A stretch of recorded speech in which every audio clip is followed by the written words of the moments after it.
Let's join our seat, please.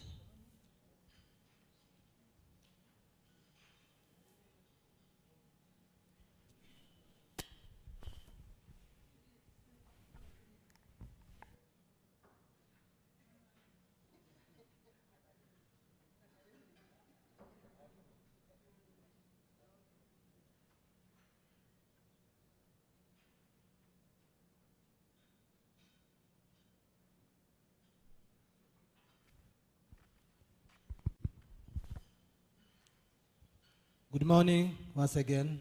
Welcome you all to this important celebration where we celebrate the Clean Air Day for Blue Skies. This is an important day where we take care of our air we breathe. So welcome you all once again. Please feel free, share all the knowledge. Honorable Minister, welcome you, Director General of REMA, Chief Superintendent of Police, professors, doctors from academia, other research institutions. We welcome you to this important day of clean air for blue skies. This marks a good day where we give importance on the air we breathe, which gives us life. Welcome you and request you to participate fully in this event. So, dear Honorable, you are highly welcome. Dear Director General, welcome you to give the opening remarks for this important day. Welcome.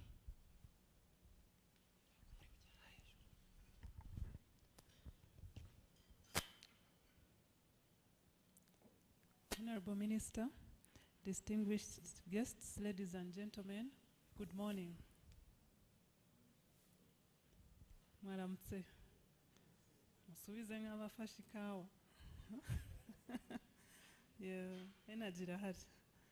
Yeah, welcome to this very important day to celebrate the International Day for Clean Air for Blue Skies. The day presents us an opportunity to be an action-oriented community. I think we can do so much with celebration, we can do so much with awareness raising, but I think the call today is actually to step up the game and be action-oriented.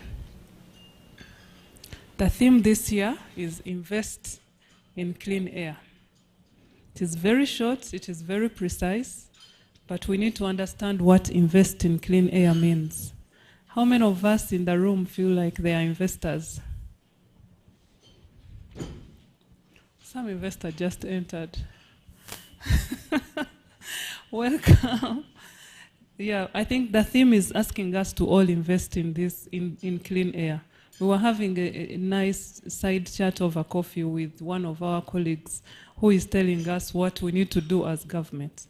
I think it's time that we see ourselves as government, but also investors, as private sector who are investing in this problem, as individuals who are investing on a personal level, on an individual level, on an institutional level.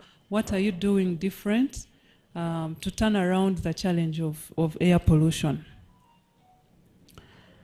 We believe every action counts. It can be small, but if there are many small actions, they are going to make a difference. To put this celebration in perspective, the World Health Organization statistics show us that 99% of people in the world are breathing polluted air. Means this is affecting all of us. Air pollution is affecting all of us, but obviously there are certain groups amongst us who are affected even more. Again, to put this in perspective, 7 million premature deaths have been counted each year due to air pollution.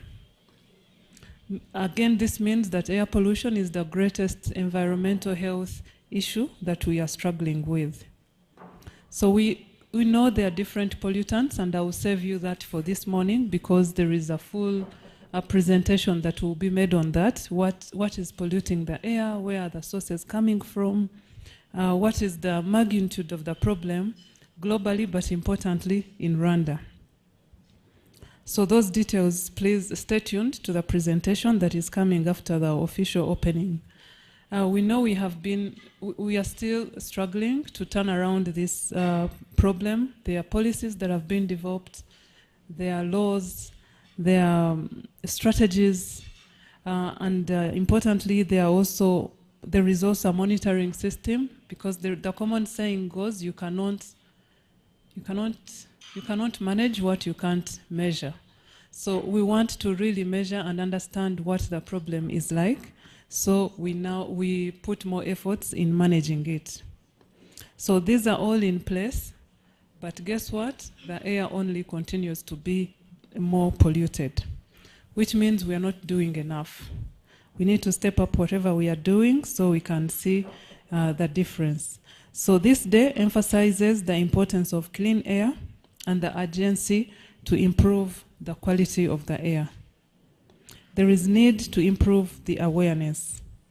Even right now, when people were coming in, I was like, is this the right awareness we're supposed to be doing, or do we want to do something different?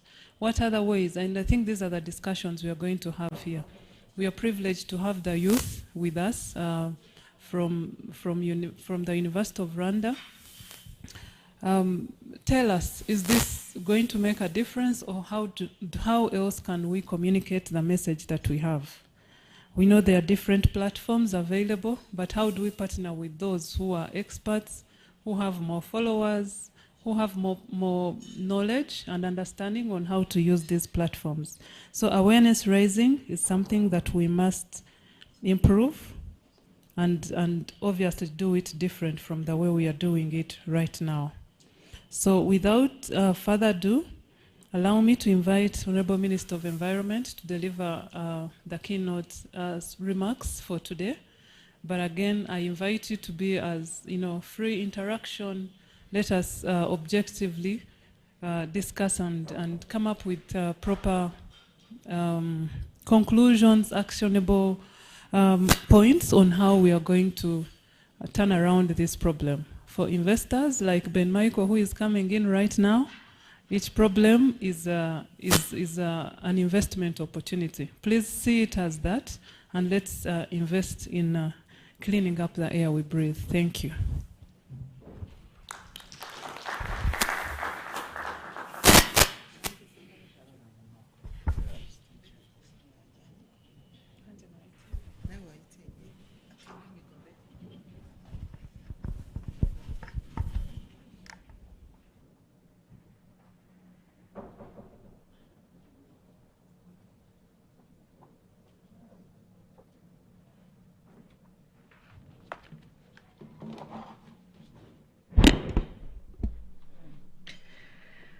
Distinguished guests, ladies and gentlemen, good morning.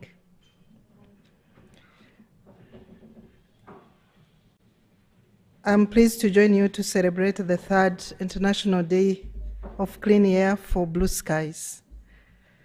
This day was adopted by the 2nd Committee of the 74th session of the United Nations General Assembly to raise public awareness at all levels and to promote and facilitate actions to improve air quality. It is alarming to consider how we can support and engage in actions for clean air in our countries and ensure that there are changes in our daily lives to reduce air pollution. Rwanda has made notable strides in addressing air pollution, including the introduction of clean energy solutions, electric mobility, emissions regulations, and public awareness campaigns. However,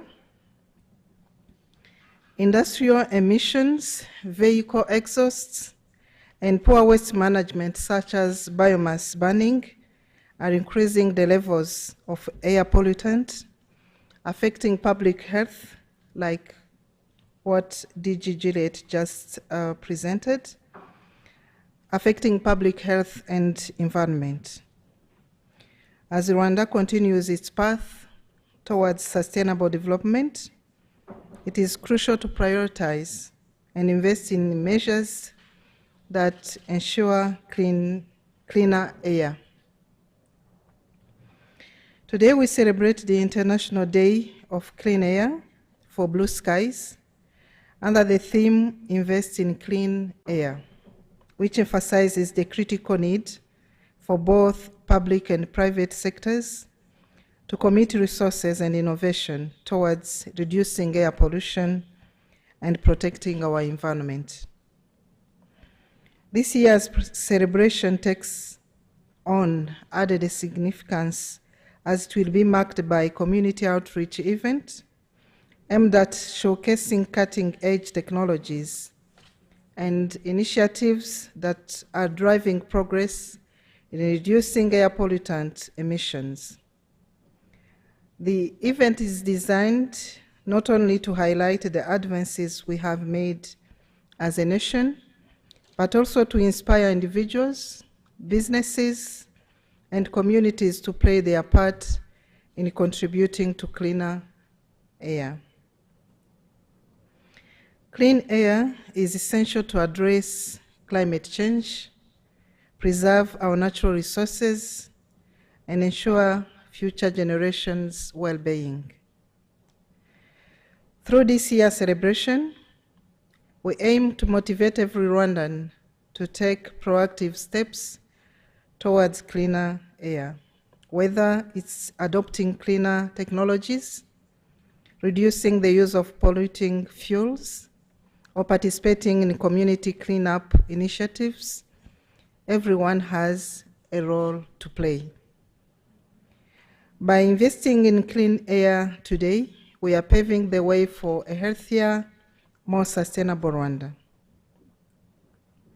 Celebration of the International Day of Clean Air for Blue Skies is an opportunity to think about, make pledges to be more sustainable in our production and consumption, and reduce air pollution in our daily lives. Here are some practical actions. Establish the air quality standards that regulate emissions of air pollutants from different sources contributing to air pollution as per relevant law. Advocate and support public authorities in implementing programs to address the issue of air pollution and support incorporation of practices to green the value chain. Commit to promoting and using public transport, cycling or walking short distances, and organize eco-walks and public cycling events to promote walking and bicycling. Schools and higher learning institutions should commit to provide electric buses and make school campus bicycle friendly. Conserve energy, turn off lights and electronics when not in use. Use appliances with high energy efficiency ratings in your home. This will reduce emissions, but also will save money. Investing in and promoting products, solutions, and technologies that cut emissions and reduce pollution. Using recycled and recyclable materials in products and packaging.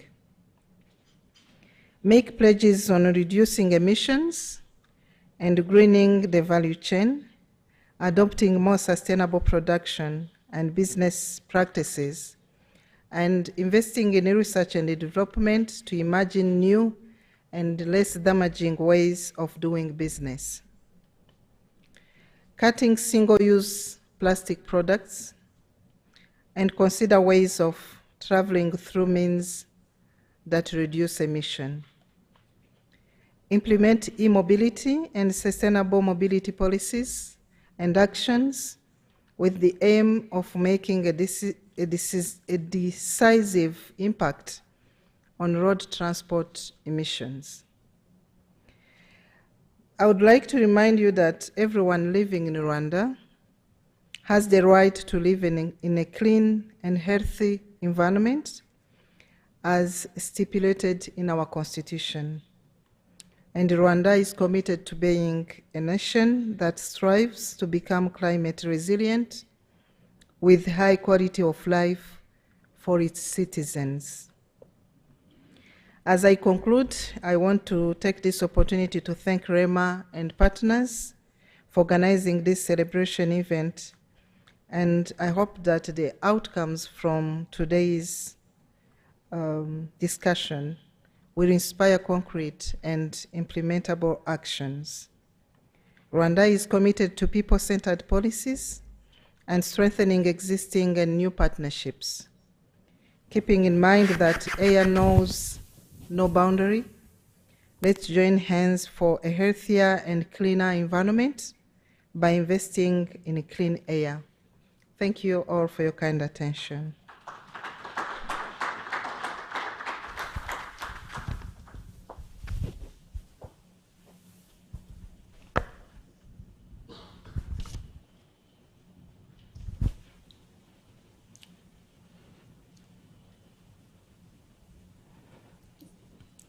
Thank you, Honorable, for your good remarks. Thank you, DG, for your remarks. Every action counts. So we all have what to do. Every action has meaning to protect air. We need all to work together.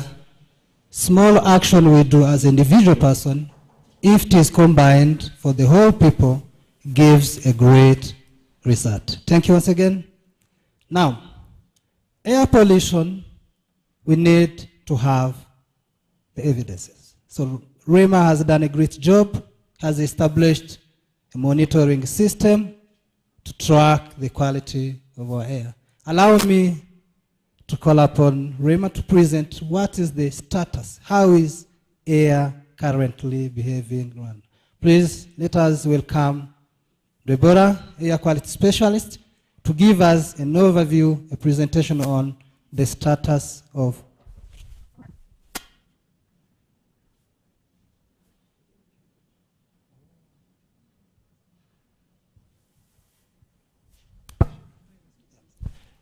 Then, as we are preparing for presentation, let us have a short introduction to know who is in the room. Please.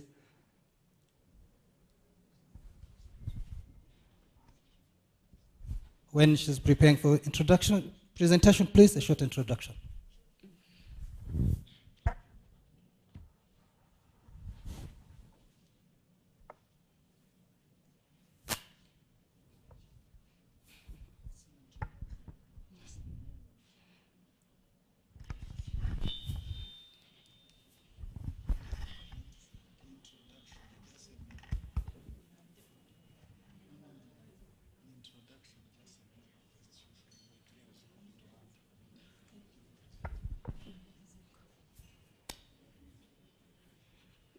Thank you. My name is Beata Akimai. I work at REMA as a division manager of environmental compliance and enforcement. Mwaramutse. My name is Fabrice Barisanga. I'm the city engineer, the city of Kigali. Good morning. My name is Bosco Ningomara. I'm here representing Rwanda Standards Board. Thank you. Good morning. My name is Alfred Byiringiro. I work for Ministry of Infrastructure as Chief Technical Advisor in charge of transport. Thank you.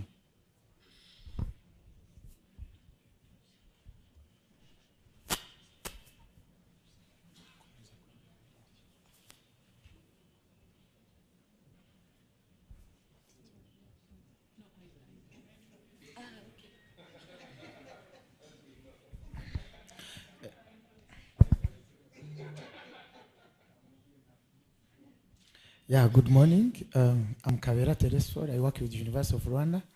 I'm currently Director of Research and Innovation at the College of Science and Technology. Thank you.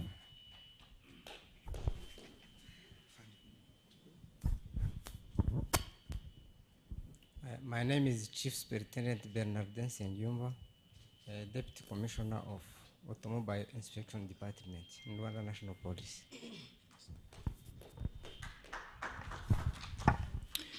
Good morning. My name is Safari Kagao. I'm an lecturer at the University of Rwanda, Atmospheric and Climate Science. Good morning, everyone. My name is Joyeuse Imanishimwe Dukuze. I'm the Senior Program Officer at AIMS Rwanda. Maramuse, everyone. My name is Charles Kimpolo. I'm the Director of Industry Initiative at the African Institute for Mathematical Sciences. Thank you. Good morning. My name is Paul Musi. I work in REMA.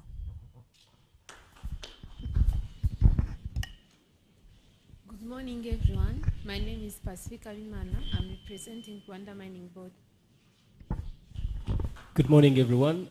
Reverend Ben Michael Kiza. I work with Greenleaf Motors. Thank you. Good morning, everyone. I'm Lutaisire Amande. I'm a biosafety specialist at REMA.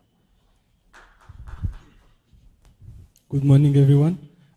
Regis Rozirabgova, carbon market analyst for Delagua. We are a carbon project developer. Thank you.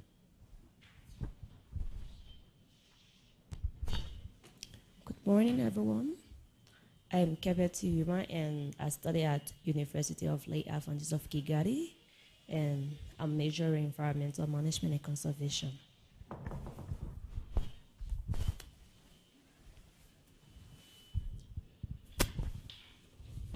My name is Chester Wajra, and I'm from University of Lake Adventist of Kigali, studying environmental management and conservation. Thank you. My name is Etienne Nikwitu Ujingo, Environmental Risk Management Specialist at REMA. Good morning. I'm Jean-Marie Van Pisenge. I'm working from REMA as Environmental Inspector. Thank you. Good morning. I'm Valens Ubimana, Senior Engineer at Rwanda Regulatory Authority. I'm in charge of gas technical regulation. Thank you. Good morning. I'm Hinda Arthur from City of Kigali in the Directorate of Urban Social and Environmental Protection.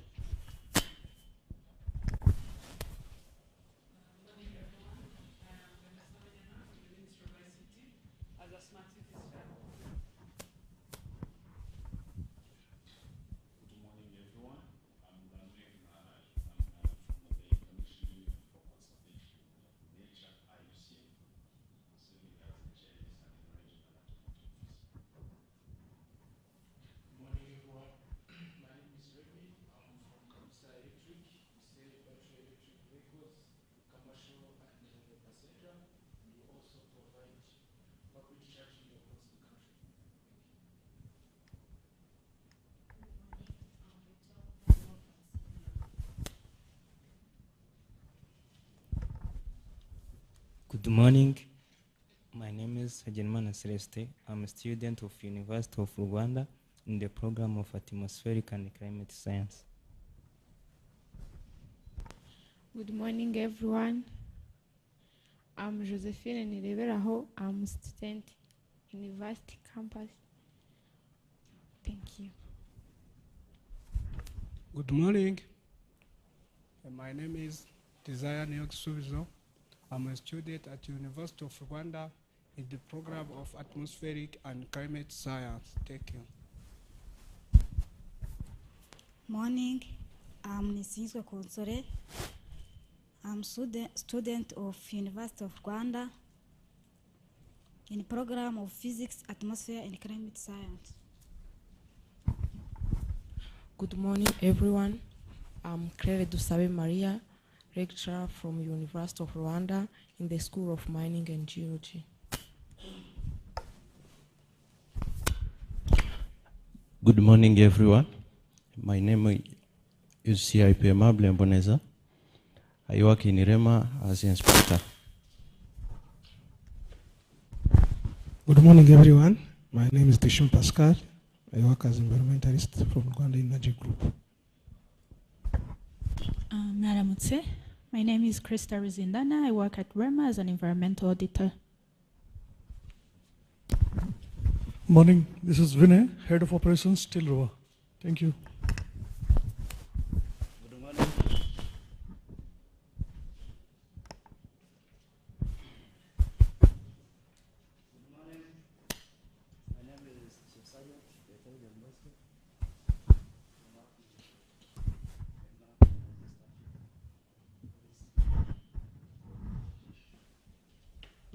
Good morning, my name is Nivis Donfredi, student at UNILAC in Master's Program, Faculty Environmental Sciences.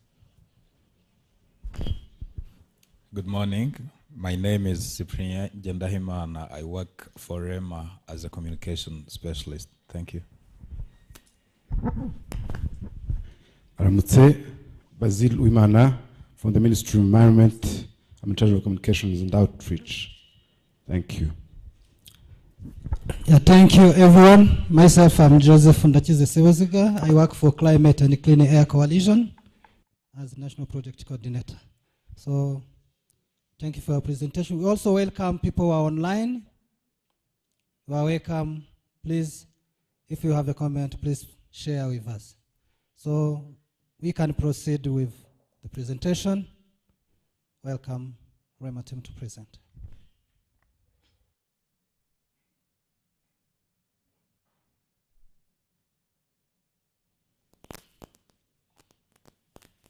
Good morning, everyone. I'm Deborah Nimagwire. I work for REMA in air quality monitoring. We are here to present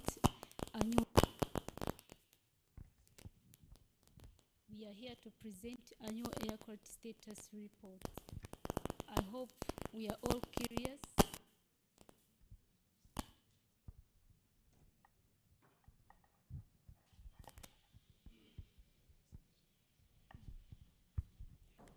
I hope we are all curious about what is the status of air today, what is the status of air in past few years, and what is the status of current air we breathe, because every day we breathe air and it must have like a good quality so that it can't impact our health.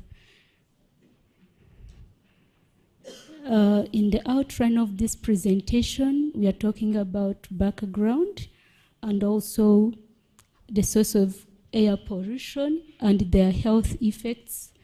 And also we are talking about how do we monitor air pollution in Rwanda across the different locations.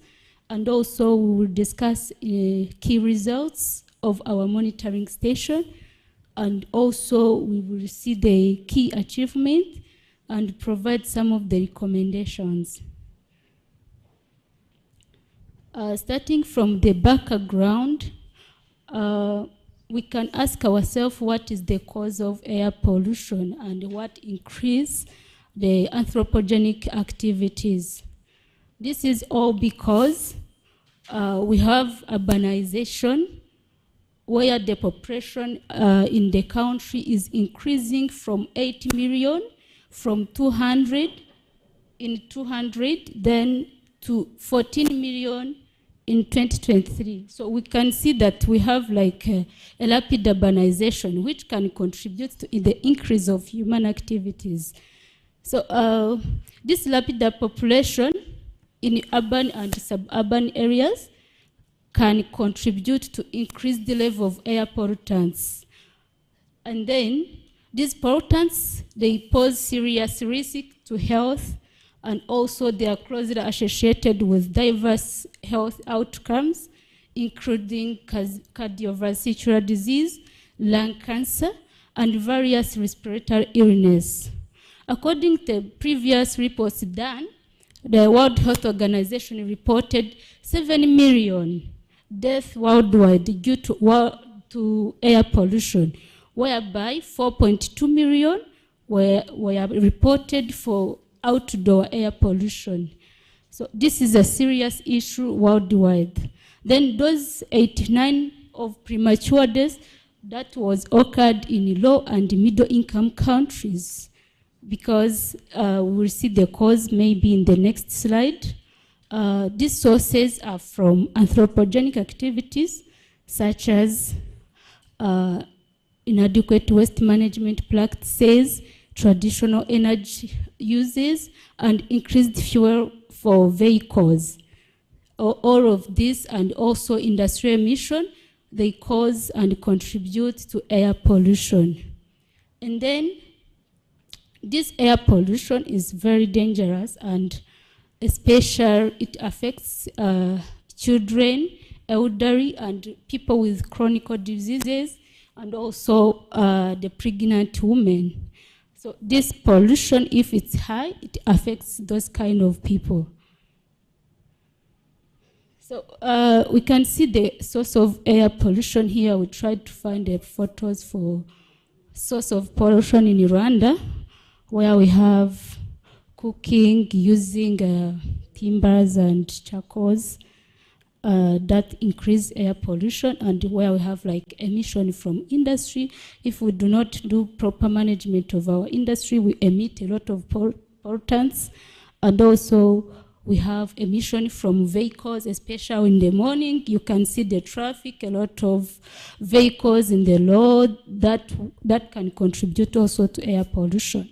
And also biomass and agriculture burning, where some practices like agriculture, they can burn their waste from their productivity, and also the wastes, if we don't manage like our waste, and then we burn them, that's improper way to preserve our air we breathe.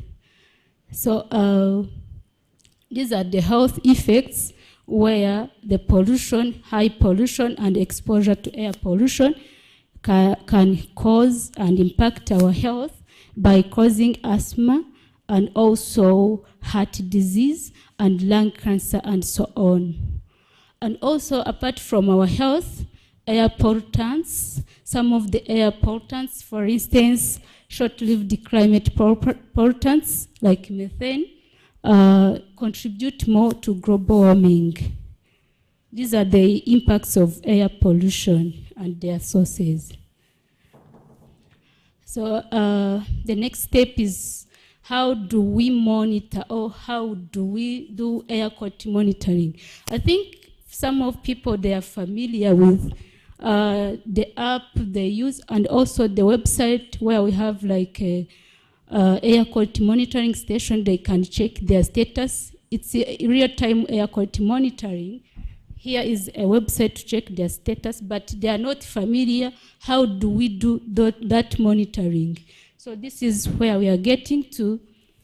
We have air quality monitoring, which takes real-time data across the country. This is the map that shows some of our location where we do air quality monitoring. We monitor different pollutants, which include key pollutants, including nitrogen dioxide, sulfur dioxide, PM10 and PM2.5, carbon monoxide, and ozone. Those are the key pollutants that are identified, and all these stations, they have like a sensor which can monitor those pollutants identified. So apart from this station, we can have the station, but when we don't do their maintenance, it can provide the wrong data. So we do maintenance. We have a team that maintain this station. These are the picture that shows the team that was doing maintenance, so that these sensors we have, it can provide a reliable data. So our team conduct maintenance every quarterly, and in case there's something went wrong, they go and fix immediately. They make sure that nothing is provided as a wrong data. Then below, these are some of the instruments we have for calibration, and also which helps to provide a real-time data. Because when you have low-cost sensors, you need to calibrate them so that you see this, our air quality low-cost sensors can provide reliable data. We need to calibrate them using the instrument. We have also instrument for the calibration. And all this, the work we are done, it can be accessible through this website. It's a real time, everyone can access it. When you put your website here, you put this website, you can see how is air now in different stations. And then here are some of key results from the monitoring station we have across 3 years, from 2021 to 2023. So here we have the stations. Also, the red line is for national air quality limit or guideline, the red line, which means wherever we have like the mean which exceeds here, we have to pay attention. So as you can see, there's some of stations here from Rusororo to Gachuriro to Kirehe. These are 3 years. We don't have any issue from Rusizi to Kirehe. But sometimes in Jimana and also in most of stations in Kigali, starting from Mount Kigali, Gachuriro, and Rusororo, we have the stations which some of them show the mean concentration, which are a little above the guideline, especially in Kigali sites. But most of them are below the guideline. As you can see here, the small red line, it shows mean.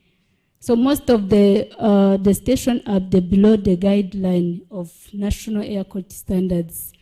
These are for PM10. The same applies for NO2, but NO2 in Rusororo and Gachuriro in Kigali site are kind of below, but for that one of Nyagatare and Gicumbi is somehow high. This can be because of the site's characteristics, where we have some sources, especially in Gicumbi, which can contribute to the elevated level of pollution. Like the station are closest to the unpaved roads and also to the residential area, which can contribute to the elevated level of pollution. But when we see the ozone, it's all the stations are below the guideline. The ozone, we are good. Then for PM 2.5, most of stations are below the guideline for all years, especially in also Kigali, from Mount Kigali to Rusororo. That's where we have like some of the stations in some years, they exceeded the guideline. But as we can see here, the current status, it shows most of the stations are below the guideline, but for the Kigali station, some of them are below the guideline, the others are above the guideline of air quality. So this is the monthly variation. Can ask ourselves, where do we have normally high level of pollution? So this is also standards. The most of pollution observed from July to September, which will have a dry season. Even from PM10 to NO2 to PM 2.5, except for ozone, which shows some of the difference. But for these other pollutants, they showed similar difference, that most of the pollution are in a dry season. This can be because of we have unpaved road, we have like there is no rain to wash out the pollutants, because if there is a rain, it can help us to reduce pollution by washing away the pollutants. So during the dry season, the dusts and also the low humidity contribute to elevated level of pollution compared to other months. So this is the hourly variation, diurnal variation. How does our day looks like? When do we have normally high pollution? Is it during midtime? Is it in the morning? Is it afternoon? So normally this is the station from Kigali. We would like to see when do we have pollution. This is from 12 a.m. to 11 p.m. in the midnight. So we normally have high pollution for these pollutants except for ozone. We normally have high pollution in the morning, and in the afternoon it decreases. Maybe you can take an example of this PM. In the morning, we have like high level, especially from 6 p.m. We have high level of pollution, and 7 p.m. it goes high, and 8 p.m. it goes high. And also it falls down during the midday, and also it increases after 5 p.m. So this shows that normally the source of pollution in Kigali, it's from, of course, anthropogenic activities, but specifically and mostly in urban areas, the most source of pollution is from traffic, where we have traffic in the morning, which increase elevated levels, these pollutants. And also in the evening, also when people are from work, there's also traffic increase the level of pollutants. While for ozone, we have elevated level during the day because ozone, it can be increased by photochemical reaction when there's enough sunlight. So that's why in the day, there's a high pollution for ozone. So this is a spatial distribution of different years for different pollutants. For PM2.5 in 2021, where we were looking like this, and then for 2022, the same, the 2023. So this shows, let's take like this from 46 to 61. For 2021, we're having like the points here, which have like a high pollution, but the other points were at least in the middle of 39 to 48 concentration. So the same applies when we compare 2021 to 2022. There was an increase in concentration, where we have some points. The purple one, it has been increased because this shows the highest concentration. When it goes to 2023, there was an improvement, especially in the city of Kigali here, in the central, where we have like, we're having like 41 to 57 here concentration, but now we have 37 to 46 concentration, even though the color has been changed, but in terms of concentration, we were improving. This can be because of maybe some of the intervention that is in place to reduce air pollution. The same applies for PM10. It follows the similar patterns and the spatial distribution for PM10. And then this is for nitrogen dioxide. It shows also the similar reduction, but for NO2, we have some increase in 2023. This is 2021, 2022, and then 2023. So we are having like this part of East, it was increased to 25, between concentration of 10 to 25 to 45. Then SO2 also, it follows the similar patterns. Where we have the reduction was in 2022, but there was some increase in 2023 compared to 2022. The same applies to sulfur dioxide. So for ozone and for the ozone, we normally don't have much ozone concentration, but also it shows the decrease also from the concentration of 25 to 29 to 21 to 24 in 2023. Then for carbon monoxide, it followed similar pattern of reduction. Here is the summary of the results. After getting our results, so we found that most air pollutants are below. Most of air pollutants in some of location are below the national air quality limits. And also monthly variation of pollutant concentration showed some increase in dry season due to lack of rainfall to wash out the pollutants. For the high concentration, it was found that during rush hours in the morning and evening, there's high concentration, but low concentration during the busy working days because there's no much activities is being done, and also the temperature can help us also to reduce the pollution. This result showed the current status and also need of continuous improvement of air quality and air pollution reduction. So successful key achievements regarding to air quality monitoring. We have standards in place for air quality, where we have emission by cement. We have that standards, the guideline, and also the standard that guide emission from cemetery. We have air quality specification basically for outdoor air pollution. We have tolerance limit.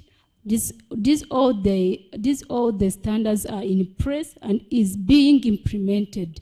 We also have air quality vehicle exhaust emission and also emission limit, where we do performance evaluation for load vehicles. This is the currently and refers to Euro 4. It's a new Euro in Rwanda and emission standards. The other achievement is air quality monitoring. Even though we have different monitoring across the station, but it's not enough. We need more to increase, and we plan to have more to improve the spatial coverage of our station. This was the app. That's how it looks like, and also you can access this information about how the status today through this link, through this website. And also we have regular inspection with our Rwanda National Police. We do regular inspection where we just stop the car in the road and we test. If you exceed the emission, they take you back to fix the emission that for your car, for your car. So even though maybe your control technique is still valid, but when we do regular inspection and you found that you exceed the standard, they take you back to fix your things before you come back to the road. And also the other government efforts are promotion of public transport, vehicle maintenance and inspection program, and also promotion of East African level adoption of sulfur fuel, that's Euro 4, and also promotion of non-motorized transport such as bicycle lanes. And we have car-free zone and car-free day. All those are promoting clean air. And we have tax waiver for electric vehicles. We are promoting renewable energies for cooking. And also all the industries have been relocated to special economic zone. And also the industries are requested to have regular reporting and they are monitoring in place for their emissions. Yeah, this is some of the picture that shows government intervention like vehicle charging assembly and also tax waiver of electric vehicle. So we recommend to increase awareness on reducing vehicle emissions, and also we recommend to promote and increase use of energy source of technology, and also to expand air quality monitoring station across the country so that we can increase our spatial coverage of data. And also we encourage community to do air quality monitoring also in mitigation, to involve in mitigation efforts. We should prioritize green spaces and also tree planting. This helps to reduce pollution. And also we have measures in press laws and ministerial order and regulation that promote emission reduction. So we should strengthen these regulatory measures and also to reduce biomass burning and empower national capacity in monitoring. We monitor, but we need to empower in modeling and forecasting of air quality data. Yeah, thank you so much. That was the end of my presentation.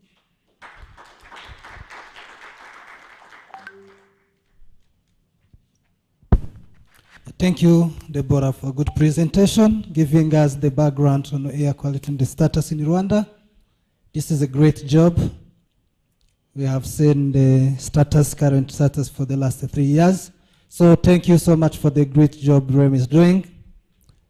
Allow me, Honorable, to welcome another presentation on short-lived climate pollutant by Mathematical Institute. EMS, please welcome to give us a background on short-lived climate pollutant. Then we'll have a round of discussion after. Thank you.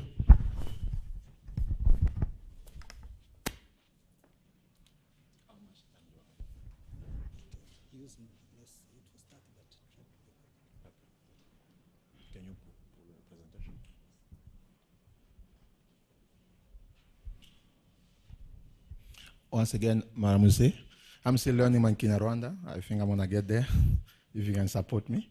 Good morning, everyone. Honorable Minister, and I know that the DG just went out, and Deputy DG. It's really a pleasure to join this celebration. Thank you for the invitation on behalf of the African Institute for Mathematical Sciences. I'm just waiting for the presentation to be loaded. I can use my, it's not shared there. Okay, I don't know where is David, but can you connect? Yes.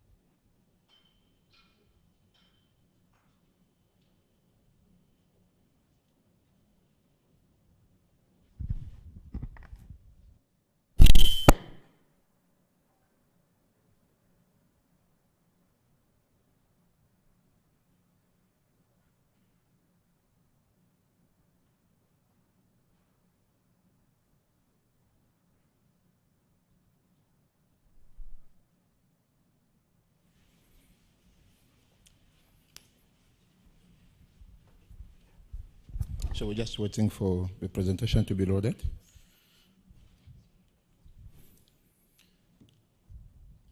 I'm speaking on behalf of the team from EMS, the African Institute for Mathematical Sciences. I really want to recognize our colleague, Prof. Nana, who is joining online, and we also have Dr. Vicky in the room. If you can raise your hand so that people can see, is a EMS researcher. We also have Joyeuse already introduced herself. So we're just waiting for the presentation to be loaded. As Joseph said, we're going to keep it a little bit short and have an opportunity to interact in question and answers.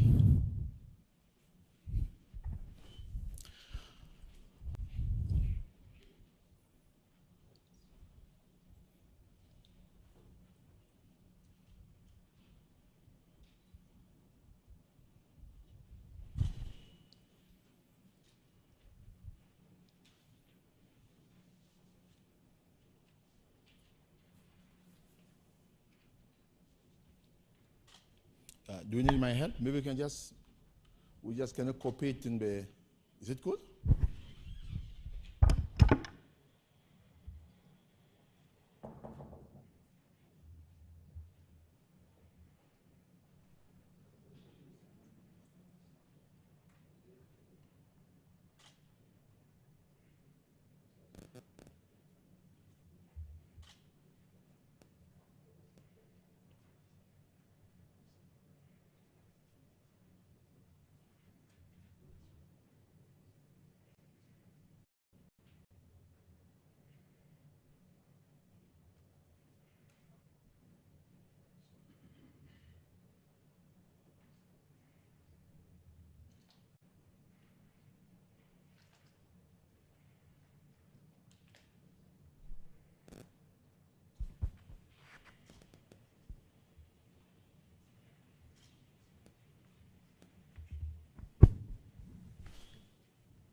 It's okay.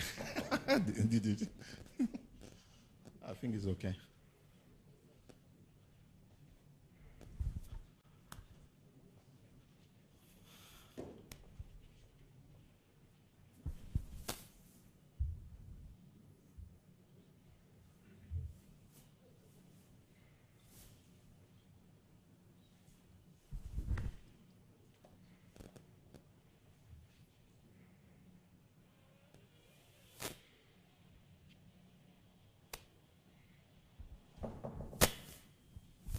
All right, we can get started. So I apologize for the technical issues. And I was really enjoying the opening remark of the DG and the Honorable Minister's keynote and the presentation that we heard. Do you have the pointers? So reflecting on that, I really wanted first to acknowledge the support of the Climate and Clean Air Coalition Secretariat to provide EMS with some resources and help the government of Rwanda develop a national short-lived climate pollutant plan and the methane roadmap. So this is an 18-month program that we started. But before I go to the program, I thought it's going to be good for us to refresh our memories on the keyword that we are using and we're going to continue to use, which is the short-lived climate pollutant. So for people who know it, you can skip this, but for people who do not know, let's just refresh our memory so that when we say SLCP, we are referring to this definition. We believe that they are greenhouse gases that have relatively short atmospheric lifetime as opposed to the long-lived GHG, like the carbon dioxide. Short-lived climate pollutants have a high global warming potential. I think this is one of the key issues. This is why we need to ensure that we work together to reduce the emission as much as possible. So what are the key ones? Because I think Deborah in your presentation already touched some of the sources and the key issue. For us, methane comes first because it's quite one of the top, which is a potent greenhouse gas that also contributes to the formation of ground-level ozone, a very harmful air pollution. If we really wanted to build a country that has a very healthy, good quality air, we need to address methane as number one. We also have number 2, number 3, and number 4. But for us, looking at the short-lived climate pollutant, I think methane speaks volume. And that's why we really wanted to develop a roadmap around methane while we develop a plan for all the short-lived climate pollutant. Why is it important for us to consider that? I think one will think about many other aspects in terms of the impact, but I've just highlighted 3 of them. I'm going to go through them. The first one is the climate impact. We believe that short-lived climate pollutant contributes significantly to the global warming, particularly for the short term. So it's important for us to reduce the emission as much as possible so that we can slow the rate of warming and provide also immediate climate benefits. So it's really a joint effort. I echo what the DG was saying, that every action counts. Regardless of where you're tackling it, I think it's important for us to work together. The second one, I think the Honorable Minister made it very clear in terms of the health impact. That's another dimension that we believe we need to take into consideration. Short-lived climate pollutants are major contributors of air pollution. I think the statistics, as Deborah mentioned, you mentioned the climate pollutant in your presentation. We need to ensure that we address the level of emission. They cause issues like respiratory and cardiovascular disease, leading to millions of premature deaths annually. For us, we have immediate impact. If we reduce emission, we're going to actually improve this kind of cause in one way or another. The third one, which is not the least, which is agriculture.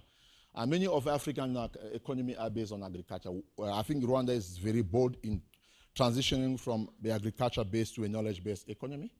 But still, in that transition, the impact of agriculture is also key. And for us, it's important to look at short-lived climate pollutants like ozone and methane that can reduce the crop yield and affecting food security. So if you're talking about food security, consider short-lived climate pollutant emission as one of the things that can actually impact that. For the context of today's celebration, I think it was important to link the discussion about short-lived climate pollutant and the air pollution because of what we are celebrating today. Here are some few points that I really wanted us to reflect. The first one is that short-lived climate pollutant are common air pollutant. Deborah, I'm borrowing what you said in your status. When you look at the source of the air pollutant, I think short-lived climate pollutant are there. The second one, as I said in my previous slide, that methane actually stand out of the short-lived climate pollutant. And it contributes, is a significant climate air pollutant that cause respiratory issues and other health problems that I mentioned in my previous presentation. Black carbon is a component of particulate matters, which is very harmful to human health, and a significant contributor of poor air quality as well. The last one, but not the least, tropospheric ozone is a very harmful pollutant that can damage lungs tissues. These have a very specific impact of some of the air pollutant to air pollution. Some of the short-lived climate pollutant to air pollutions. Now, what is the impact on climate in general? Because climate change is also a very important dimension to look at. The overall linkages, if you want to establish it, is that short-lived climate pollutant have a very higher global warming potential, meaning that they contribute significantly to climate change despite the short atmospheric lifetime. That's like a fact. So for us, it's very important to ensure that we work together. The second one is the rapid warming. They are responsible for a significant portion of near-term global warming. Reducing the emission can quickly slow the rate of climate change. So there's a direct impact on the reduction of short-lived emission to climate change. The feedback loop is another dimension. We believe that short-lived climate pollutants are accelerated the melting of ice and snow. This have impact in other countries in Africa, but because we don't have snow maybe in Africa. The last one is actually climate resilience. I think the Honorable Minister mentioned the fact that Rwanda really wanted to be a resilient country, climate resilient country. It's very important for us to reduce short-lived climate pollutant that can improve climate resilience by mitigating the extreme weather event that we experience and protecting the ecosystem that are sensitive to rapid temperature change. So yes, there's a direct link between short-lived climate pollutant to air pollution, direct link between short-lived climate pollutant to climate change. Now, investing in clean air now is for us also a priority. And the reason I'm speaking here is because with the support of the Climate Clean Air Coalition Secretariat, EMS was mandated to support the government of Rwanda through REMA to develop a national short-lived climate pollutant plan. That's a very robust one, on one side, for all the short-lived climate pollutant, but also have a very specific roadmap for methane, as I say, because one of the climate pollutant. Why? Because we believe that it's important to join forces and reduce short-lived climate pollutant. Come out with some mitigation strategy so that we have a roadmap in terms of what are the actions that we need to do, point by point, to move forward the conversation. And these are the specific dimensions. I wanted just for us to review them one by one. The first one is to improve air quality for immediate health benefit. This directly addresses air pollution concern. That's is very clear. The second one is to mitigate climate change. So as part of a mitigation strategy, we believe that we can contribute to a global effort to combat climate change. I don't know who mentioned it, that air doesn't have boundary. I think it was you. Even if one country is doing very well, neighboring country can influence air pollution in the other country. But it's really a global perspective that we need to look at. The third one is climate action, is one of the SDG. It's very important to invest in strategy to reduce the short-lived climate pollutant emission, such as improving the waste management. I've heard this in a previous presentation. I just wanted to underscore that. To lower the methane emission, because one of the top climate pollutant. The next one is resilience and sustainability dimension, which is also very important. To invest in clean air through short-lived climate emission reduction. Rwanda can build the resilience, as the Honorable Minister talked about, to climate impact, to protect the ecosystem and ensure that sustainable development is something that is common. That's very, very important. The fifth one is to promote sustainable development, so support the economic growth and social well-being of all people. The last one, but not the least, is really to enhance international cooperation, to demonstrate leadership, and to address global environmental change. I think Rwanda is playing a key role. David was just telling me from his meeting that he went to Switzerland that Rwanda is really making a great effort to move forward. And we really wanted to ensure that this project, the plan that we're going to develop, the roadmap, will support existing effort, but for us even to move forward. Whether we're going to implement it later is a different conversation. Now, this brings me to refresh you again. I think the Deputy DG, you already remember this slide, but I really wanted to refresh the colleagues that were not part of the program implementation plan to remind you about the key outcome of the project that we're implementing. There are three. The first one is for us to support the government of Rwanda to endorse the national short-lived climate pollutant plan by the project end or shortly after. I'm going to give you some timeline. I think the Deputy Director General gave us REMA senior management opinion in terms of how do we adjust the timeline. So that is very important for us to have that plan and endorse by the government. The second one is to have the government of Rwanda endorse the national metal roadmap by the end of the project or short after. So there are two things that we are doing. On one side, we are developing a national short-lived climate pollutant plan for all the short-lived climate pollutant. But for methane, for the reason that I just mentioned before, we need a specific roadmap, some actionable next steps so that we can come to very concrete things that we can evaluate and see whether we're moving forward. Now, the third one is because we know the current NDC, the MRV framework does not include short-lived climate pollutant emission. So we're going to do some update on that.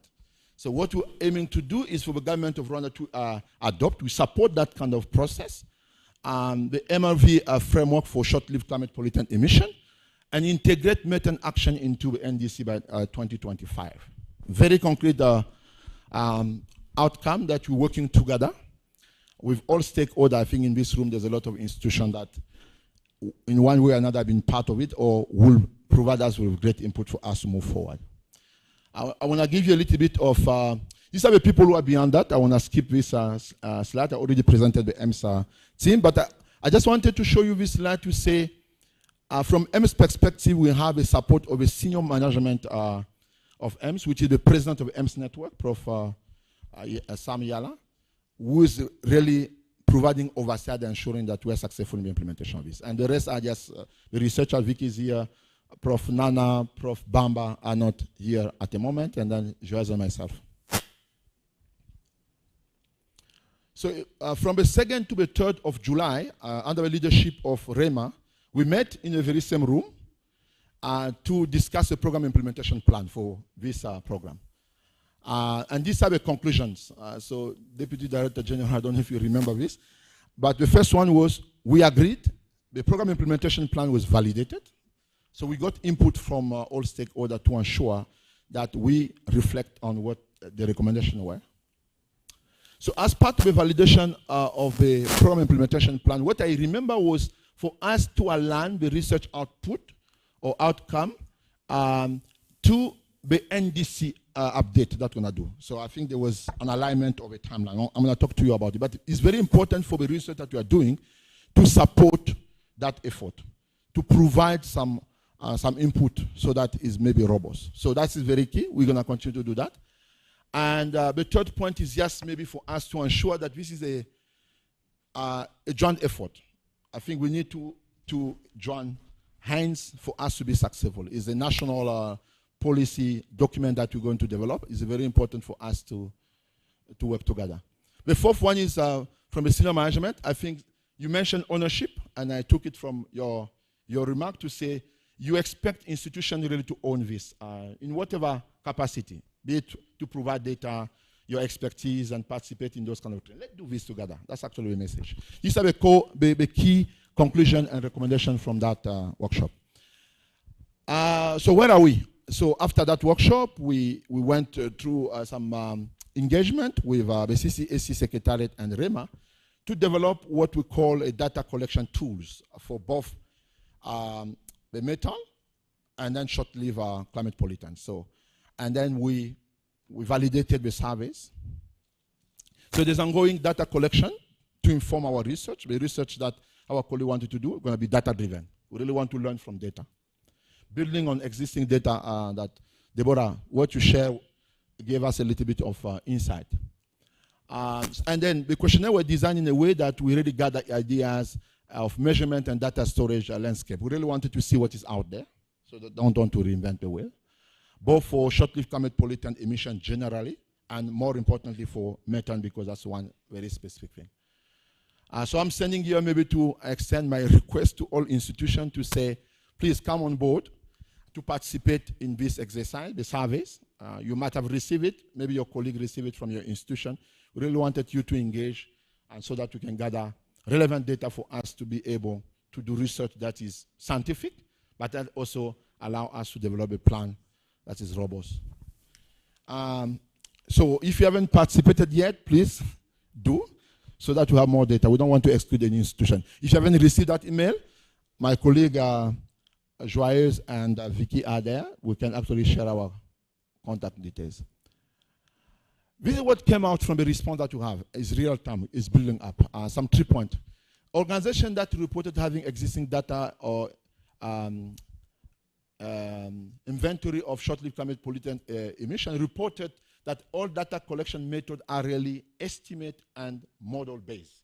So that's what came out. We really want to diversify, maybe surveys and all of that. The second one is that 83% of the respondents so far, as I speak, it's preliminary. It's not like something that I want to conclude. Reported that having a monitoring system in place for tracking short-lived climate pollutant. They have it in the institutions. And then the last one is that we haven't seen any respondent that reported that having a monitoring system in place for tracking metal emissions. So far, we really want to ensure data. Maybe it's going to change. This is the timeline. What from here, I think we are attending our Clean Air Day today. We really wanted to remind you the deadline for the data collection. If you haven't received it, we will actually follow up. The 13th of September. The reason for that is because we are planning a preliminary consultation workshop for us to have a little bit of sector-specific discussion on the 19th of September. We already have a green light from REMA Senior Management and EMS for us to have that. And then from October to December for this year, we're going to contribute to outreach event to raise more awareness, engage community. So we're going to support the effort of REMA because REMA is taking leadership on that. Next year, I think this is the feedback we receive from REMA Senior Management. By June, we're going to have a national short-lived climate pollutant plan developed. This is the final version, Deputy DG, if you remember. We really need to ensure that it's actually approved. So there's a process to achieve that. A month later, we're going to get the national metal roadmap developed as well.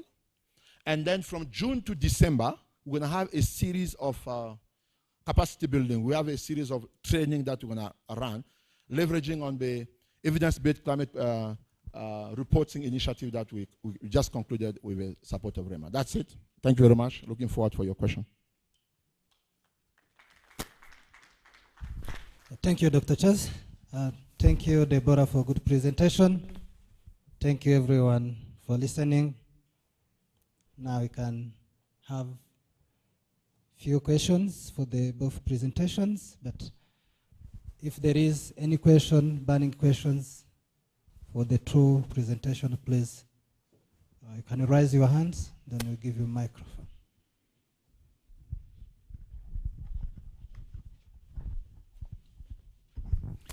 Thank you very much. Thank you, Honorable Minister. I would like first of all to thank the two presenters for the informative presentation. I want to come back to the last presentation of Charles. Looking at the roadmap, the previous discussion we had is that the whole work, the revision of NDC. And the revision of NDC is supposed to start by next year, the first quarter. So we would like to request your indulgence and see if possible to push the deadline of getting the roadmap of either methane or SLPC to get them even before June, so that we can utilize them to inform the revision of national determined contributions. Thank you.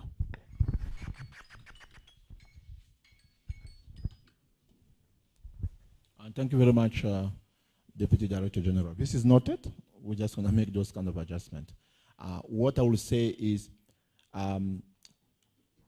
it's going to be the process, and especially the first draft need to be released as soon as possible, because if the first draft is not released, it's very difficult for people to know what is in, so that you have the input. So we're going to release the first draft as soon as possible, and then take also note of the adjustment so that we address that comment. Thank you.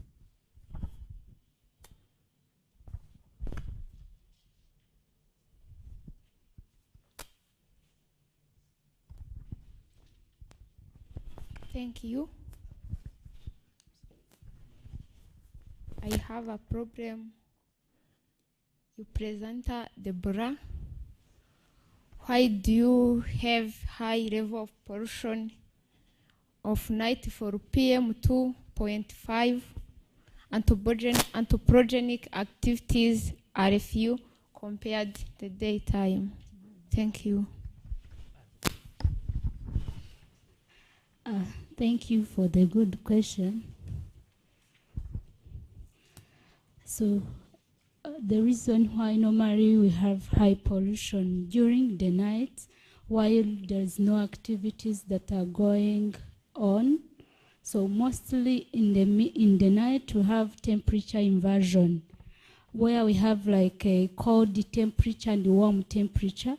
So the warm temperature are high, and then the cold temperature is somehow below, which traps the air pollutants and remain the stagnant. It's not dispersed during the night. So for instance, if in this place there is a traffic and also our temperature is cold, we have like a cold temperature in the atmosphere, this air pollutants is not dispersed immediately due to the warm temperature that we have, due to temperature inversion. So the temperature during the night traps the air pollutants, which may increase the level of air pollution during the night while there's no activities that are going in place. Yeah. Thank you for, it's just a compliment to the question from Josephine. Actually, during the night, there is what we call a stability of atmosphere compared to daytime. There is the temperature inversions, as Deborah says. And there is also the low wind speed. So as the atmospheric layers, there is cold layer and the warm layer. And there is, as Deborah says, the warm layer is up and the low, and the cold layer is below that during the night. So the atmospheric stability, the low wind speed, and the increase of the planetary height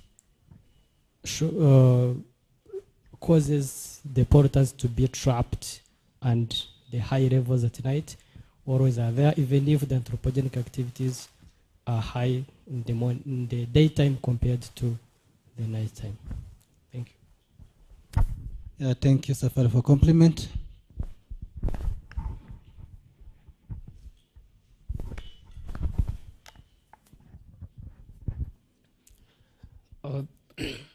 Thank you very much for the presentation. with respect to the second presenter about short-lived climate pollutants. I would like to understand maybe just the concept at different level.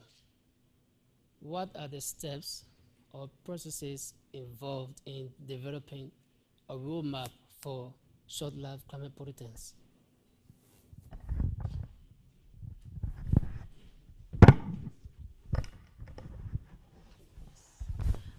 So thank you very much for the question that you asked, and then I think it's also, oh, okay, I'm sorry.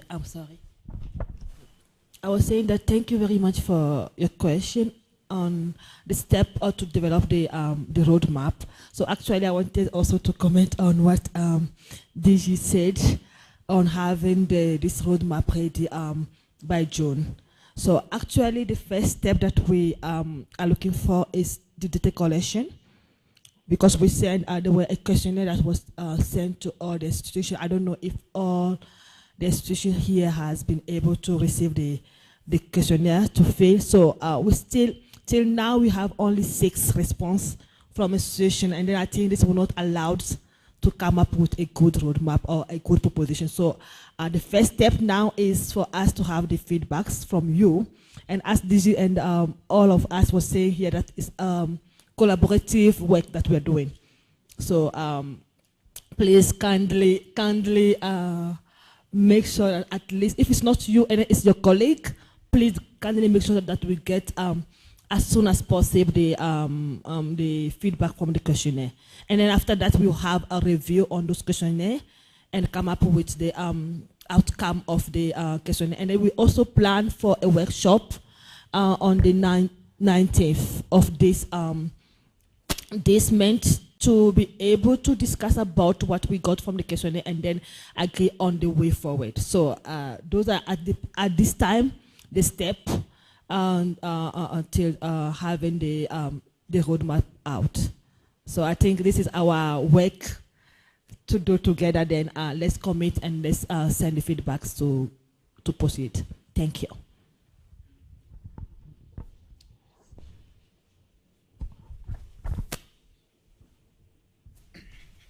Yeah. Good morning again.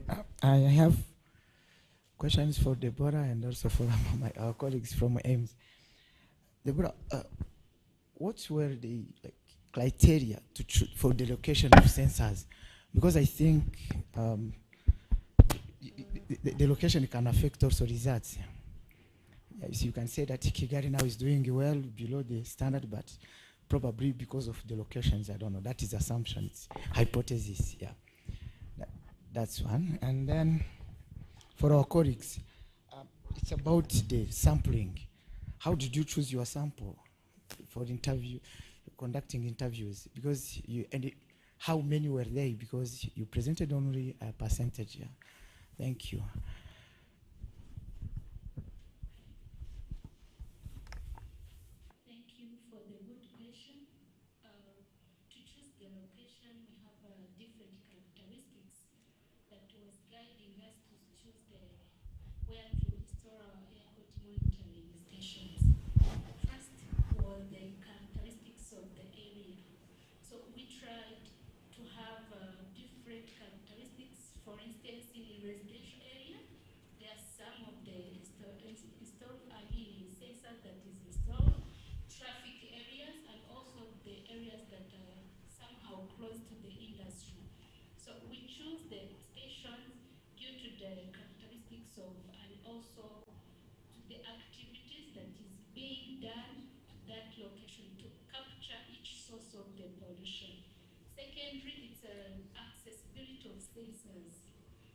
If the sensor is accessible, so where we can reach any time for maintenance, for collecting data or whatever.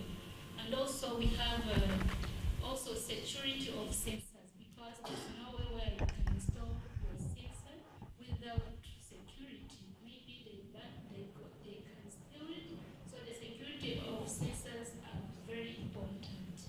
So and also accessibility and also the location of the sensors, it was depending on geographical locations. Sometimes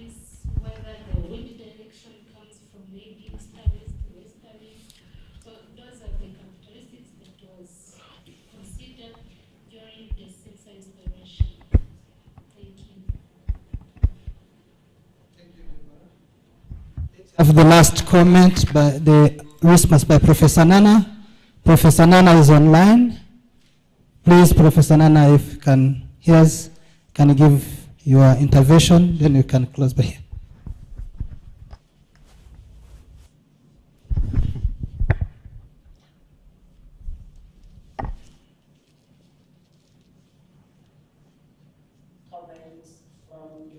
To adjust our timelines to meet the June deadline for timeline for the NDC.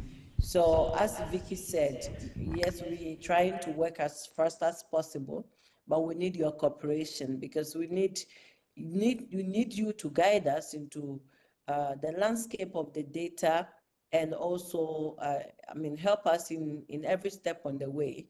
We provide the technical expertise, but we need your collaboration to move forward with it.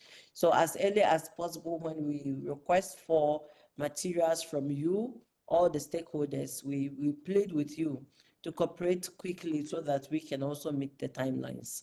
Thank you.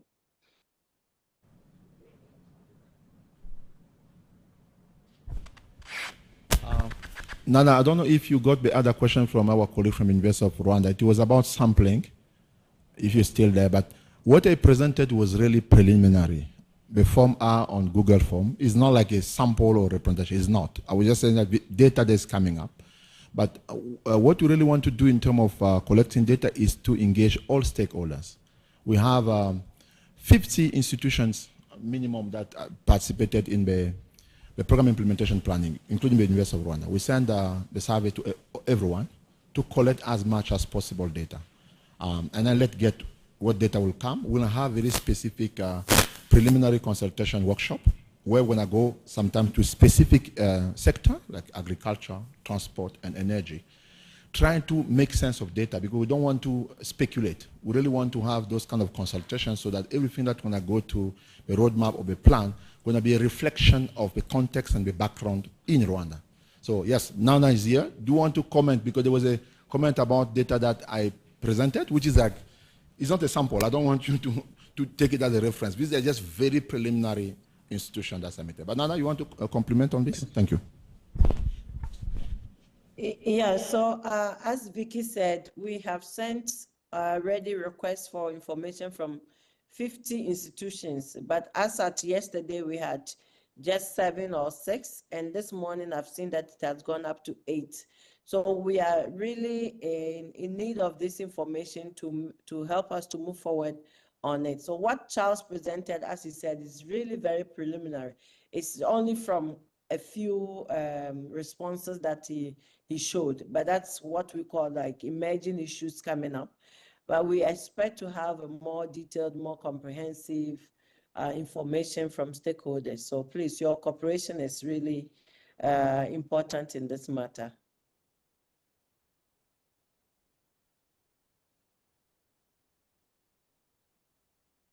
Can you hear me?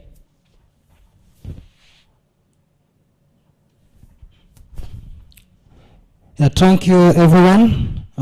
This time, I would like to invite my colleague, Mosipa, join, and we are going to have a panel discussion.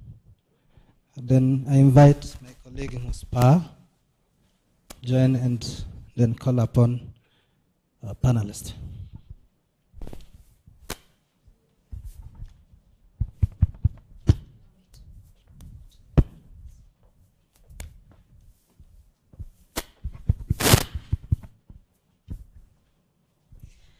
Yes, Honorable Minister, distinguished ladies and gentlemen, I hope you can hear me. Good morning and a warm welcome to our panel session. I see we are running out of time, so I'm going to try to make this a productive and engaging discussion. So our focus today is on integrating air quality considerations into urban planning and development. My name is Paul Husi. I work in the climate change program in charge of coordinating climate change reporting projects in REMA. So I'll be your moderator of this panel session, and I'm very honored to introduce our panelists for today.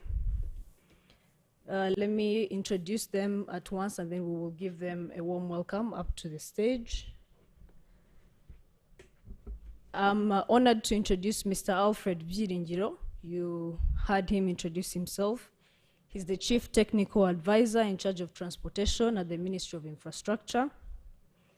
We have with us also Dr. Bosco Vuningoma, Director of Chemical Metrology Unit at Rwanda Standard Board.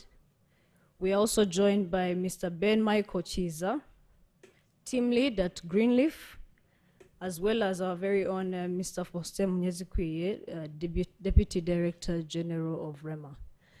A very warm welcome to our panelists. Please give them a round of applause.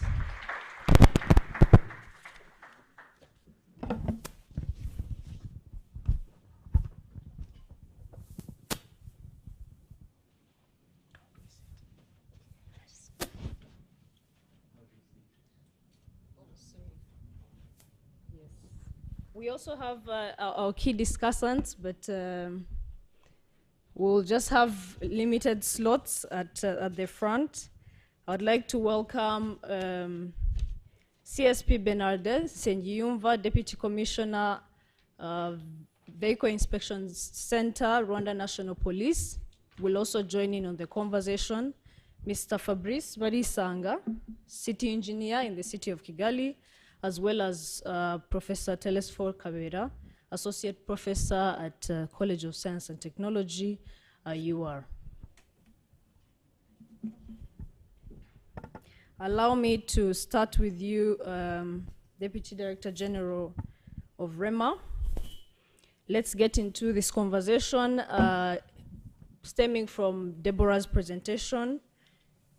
We would like to get into detail about the successful initiatives REMA has been a part of, has spearheaded, as well as cooperated with other agencies and institutions. So DDG REMA, kindly speak to the most notable successful initiatives that REMA has led or supported to improving air quality in Rwanda. You're welcome, DDG.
working in the project also left the institution.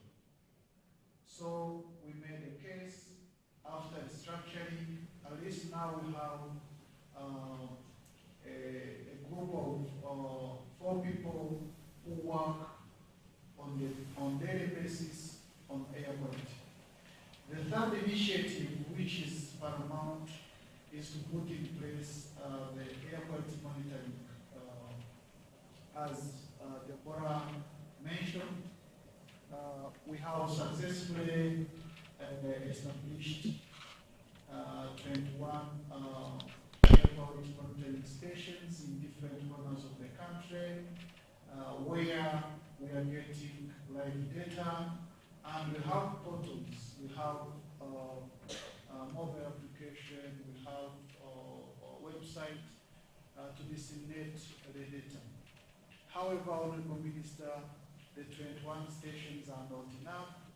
We are aiming to acquire additional 31 stations.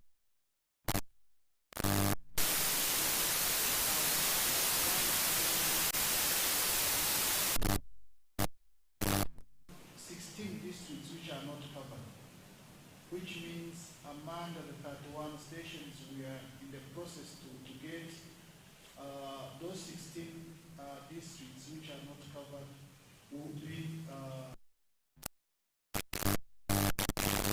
here in Kigali.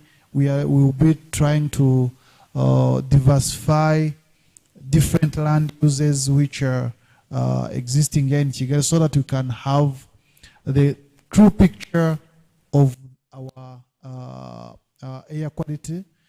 And indeed, even though it's an ambient air quality, but we need to make sure that in different zones, industrial zone, where we have high traffic areas, residential areas, protected areas, green areas, so that we can have a balanced data which can give us a true picture. So apart from putting in place conducive rigor and regulatory framework, institutional framework, putting in place a monitoring system, which is a work in progress. We have also tried to pilot some of the good initiatives to show the private sector and other partners that it's possible. We first worked with UNDP to support the retrofitting of motorcycles which have been using fuel. After having various companies which are bringing electric motorcycles, we got a big claim and need from owners of old motorcycles that they can't afford to get a new one which is electric, while they have the old one which is still a loan of the bank. So we piloted that retrofitting, and it went well, and it served as a pilot to show that together with REM, it showed that it's possible that you don't need to lose the whole investment you did before, so that you can embrace a new technology, but you can use the old motorcycle to get a new technology.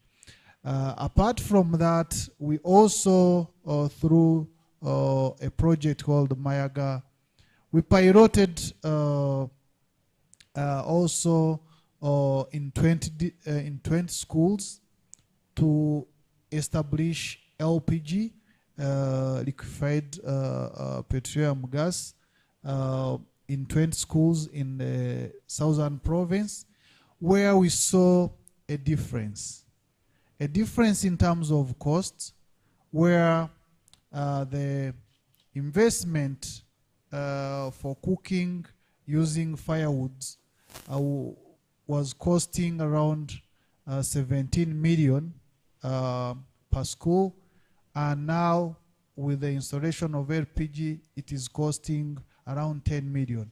So saving 6 to 7 million, it's a lot. And we saw a reduction of 97% of CO2 emissions in those schools. So those are the data which can speak for themselves, but piloting is one step which can only be meaningful if we can adopt it and upscale it. Last but not least, we wanted to understand what are the sources, what are the causes, what are the levels of emission, air pollution.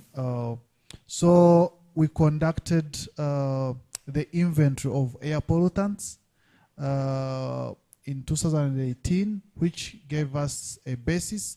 Now we are in the process of commissioning a new inventory so that we can get an updated data. There are various initiatives, but those are few just to break ice. Thank you.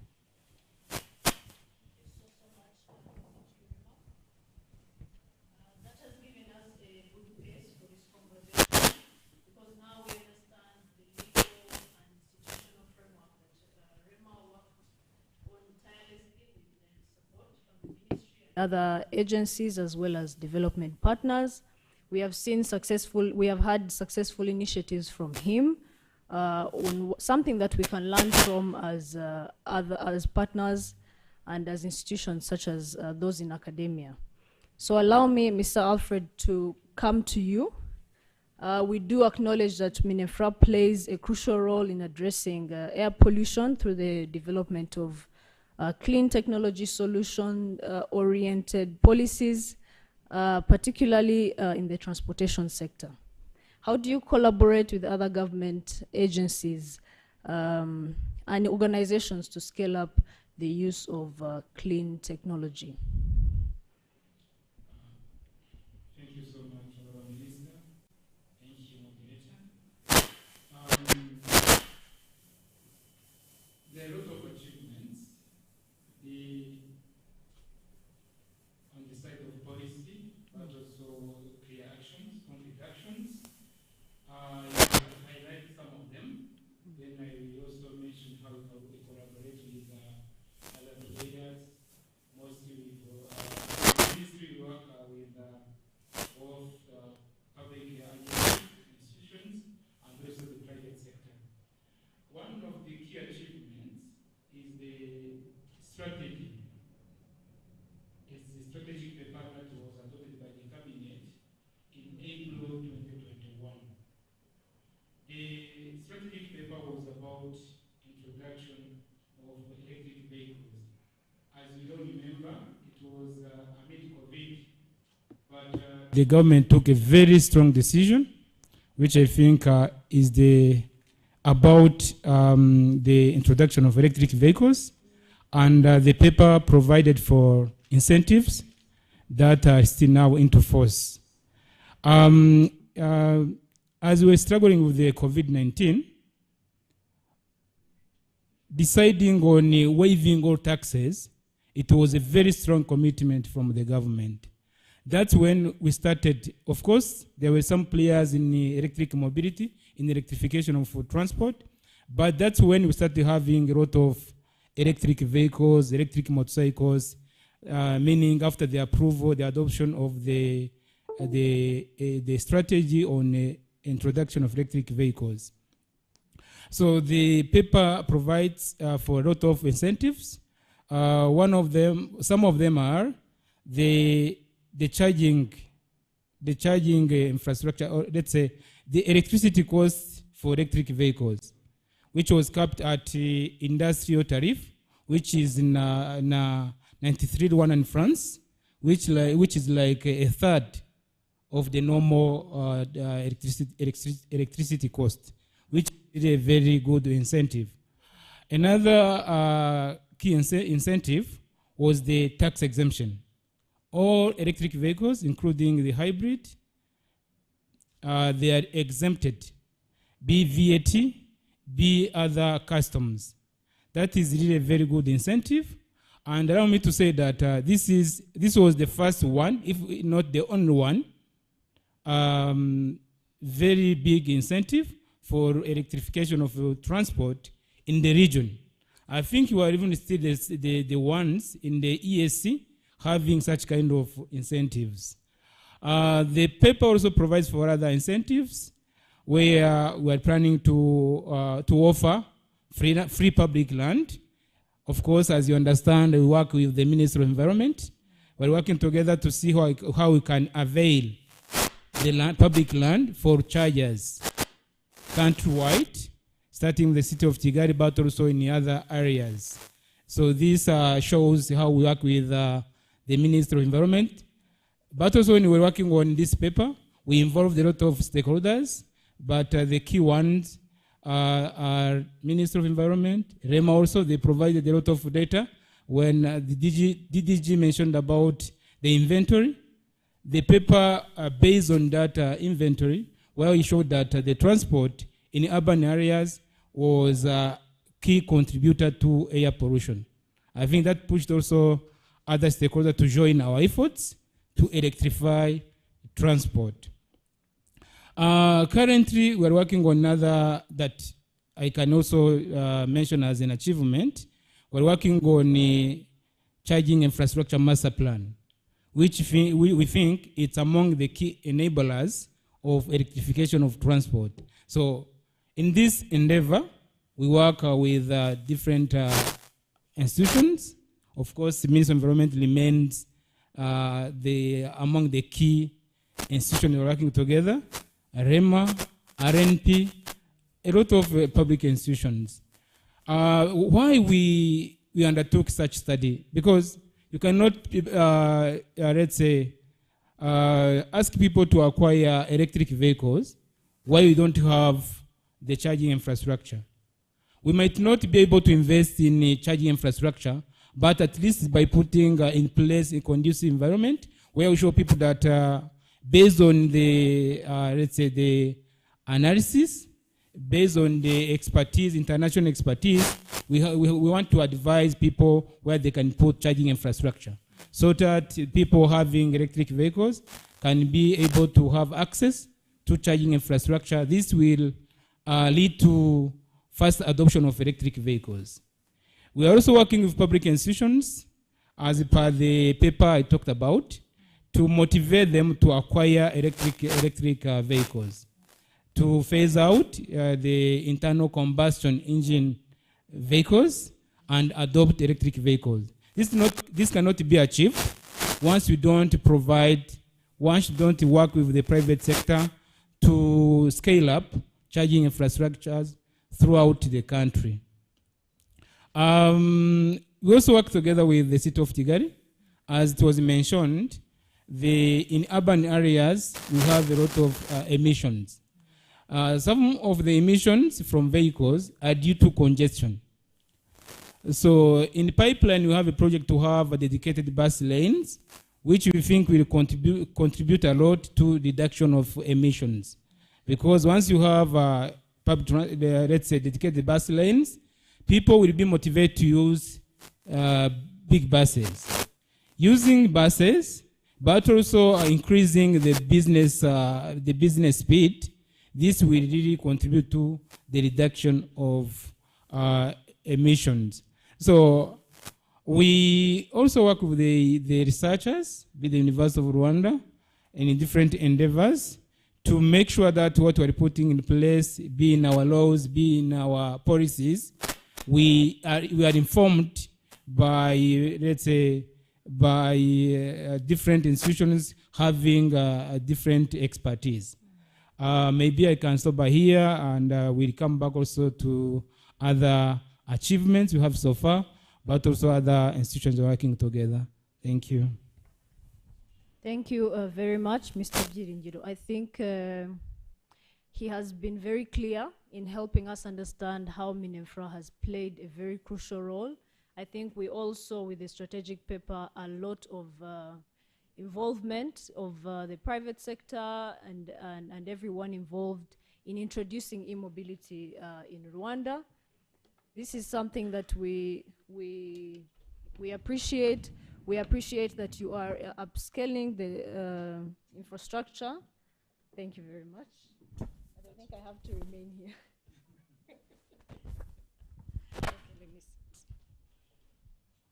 Yes, so we appreciate all the efforts that the Ministry of Infrastructure is taking. And this leads me to investment in clean technologies for clean air solutions. Allow me, Mr.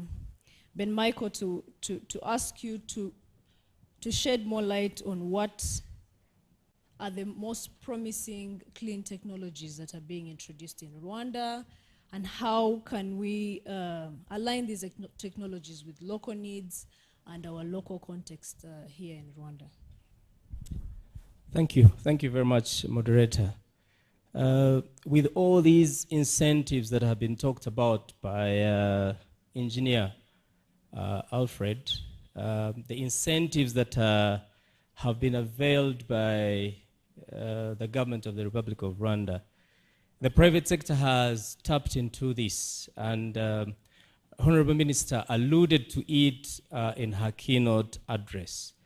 But allow me to just mention the actual clean technologies that have been introduced. We have solar energy. Solar energy in Rwanda has been championed by the private sector, and the private sector has played a vital role in introducing solar energy. And as engineer has alluded, government has extended tax incentives to solar implementers. Organizations like MUNYAX, if you know about MUNYAX, if you heard about MUNYAX, we have people who are championing, I think it's China Challenge. China Challenge was championed by BRD. BRD is a development bank that you all know in Rwanda. That is another technology or clean technology that was introduced by the private sector. Now something else was clean cooking. Clean cooking, in other words, reducing solid fuels like wood and charcoal and using gas. Deputy DG has just mentioned to us a vivid example where the private sector came in schools which were spending almost 17 million on cooking with, allow me to use this word, crude ways of cooking for boarding schools. And the private sector came through and introduced the cooking using gas and other clean ways of cooking. And that reduced expenditure from 17 million, as the Deputy DG has alluded, to 10 million. That alone was also a clean one. Now, the other, which I would like to mention to the public and to mention to all of us, which I'm pretty sure Honorable Minister is very aware about. You all know that we have wastes that are on our tables. Those telephones you're holding are wastes when they are utilized and they are old. The laptops you're utilizing are wastes and they are disposed of when they are old. Now, when all these things are disposed of, the government championed and worked with a Dubai company, and they set up a company called EnviroServe. EnviroServe has set up a system to recycle all these electrical wastes, which are dangerous to the environment, and of course which lead to the pollution of air that we breathe, we all breathe. Now, EnviroServe is doing something very commendable, very, very commendable. And ladies and gentlemen, allow me to say that EnviroServe, which is based in Rwanda, is the biggest recycling industry for electrical items within East Africa. It's the biggest. And so I would like also to mention that. Now, the other is talking about promotion of electrical vehicles. I could not go away without talking about electrical vehicles. Ladies and gentlemen, Honorable Minister, Rwanda championed the introduction of hybrid electric vehicles in in Africa, a delegation led by His Excellency the President in 2018, 2017, when everybody was not talking about electric vehicles. They went to Japan and negotiated for hybrid electric vehicles. While in 2017, when anyone was not talking about electric vehicles, Rwanda had championed it. And we introduced hybrid electric Mitsubishi vehicles in Rwanda. And so that really is something that I would also mention, Madam Moderator. And then the final bit is, again, as alluded by Honorable Minister, the car-free day. The car-free day is another initiative that is extremely working very well towards cleaning air in Rwanda. You see, ladies and gentlemen, as the saying goes, fish discovers water last. If you are in Rwanda and you realize there's a car-free day, you think it's the order of the day. No, it's not the order of the day. Within East Africa, you would only have to find Rwanda being the only country that implements the car-free day within East Africa, if I'm not wrong. So those are some of the few that I would mention, Madam Moderator, and thank you very much. Thank you so much, Mr. Ben Michael. It's exciting to hear what the private sector is doing. He has also talked about some of the government initiatives in relation to clean technology.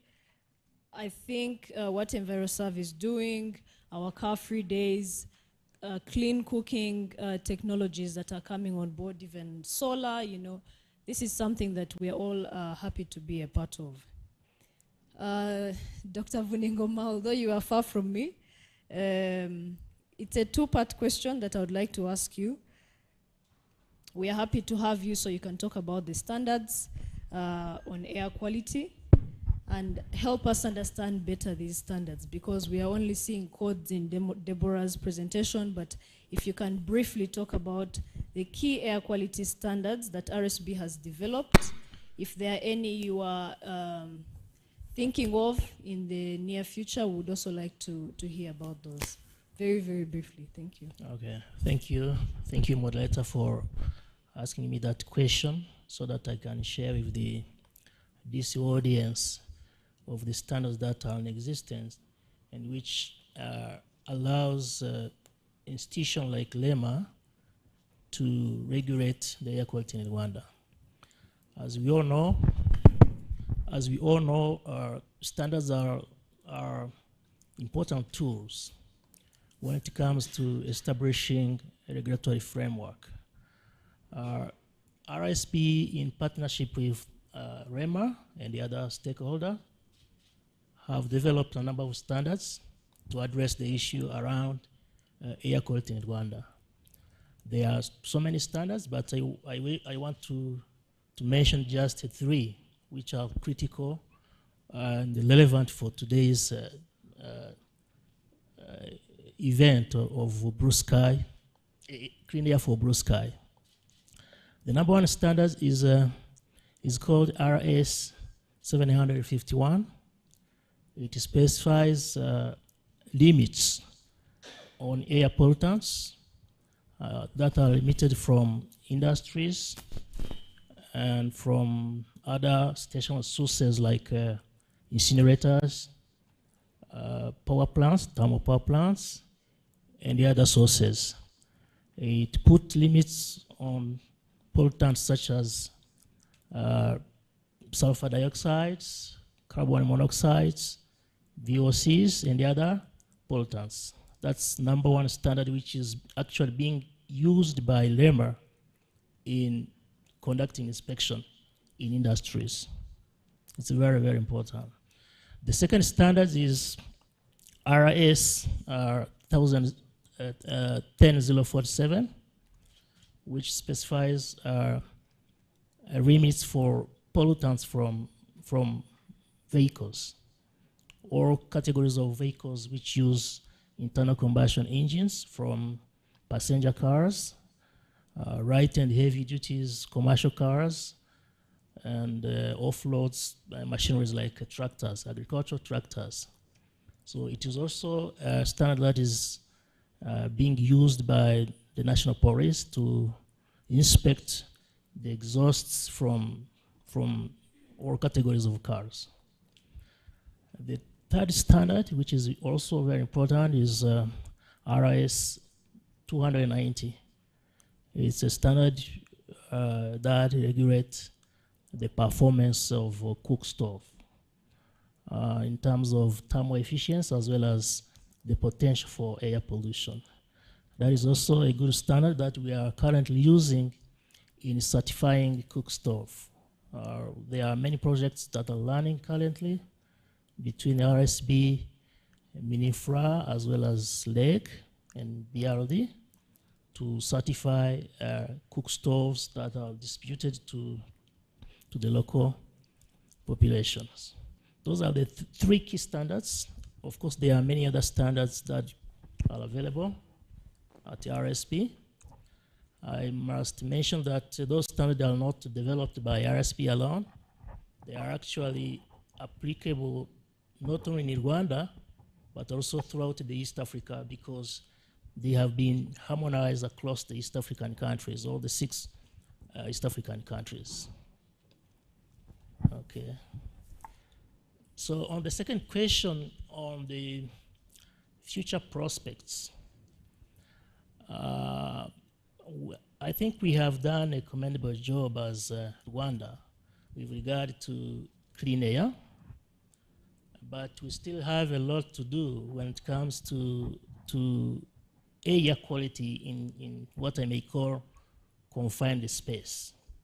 I mean, the quality of the air in our offices, in our children classrooms, in our churches, and also in our cars. Why not?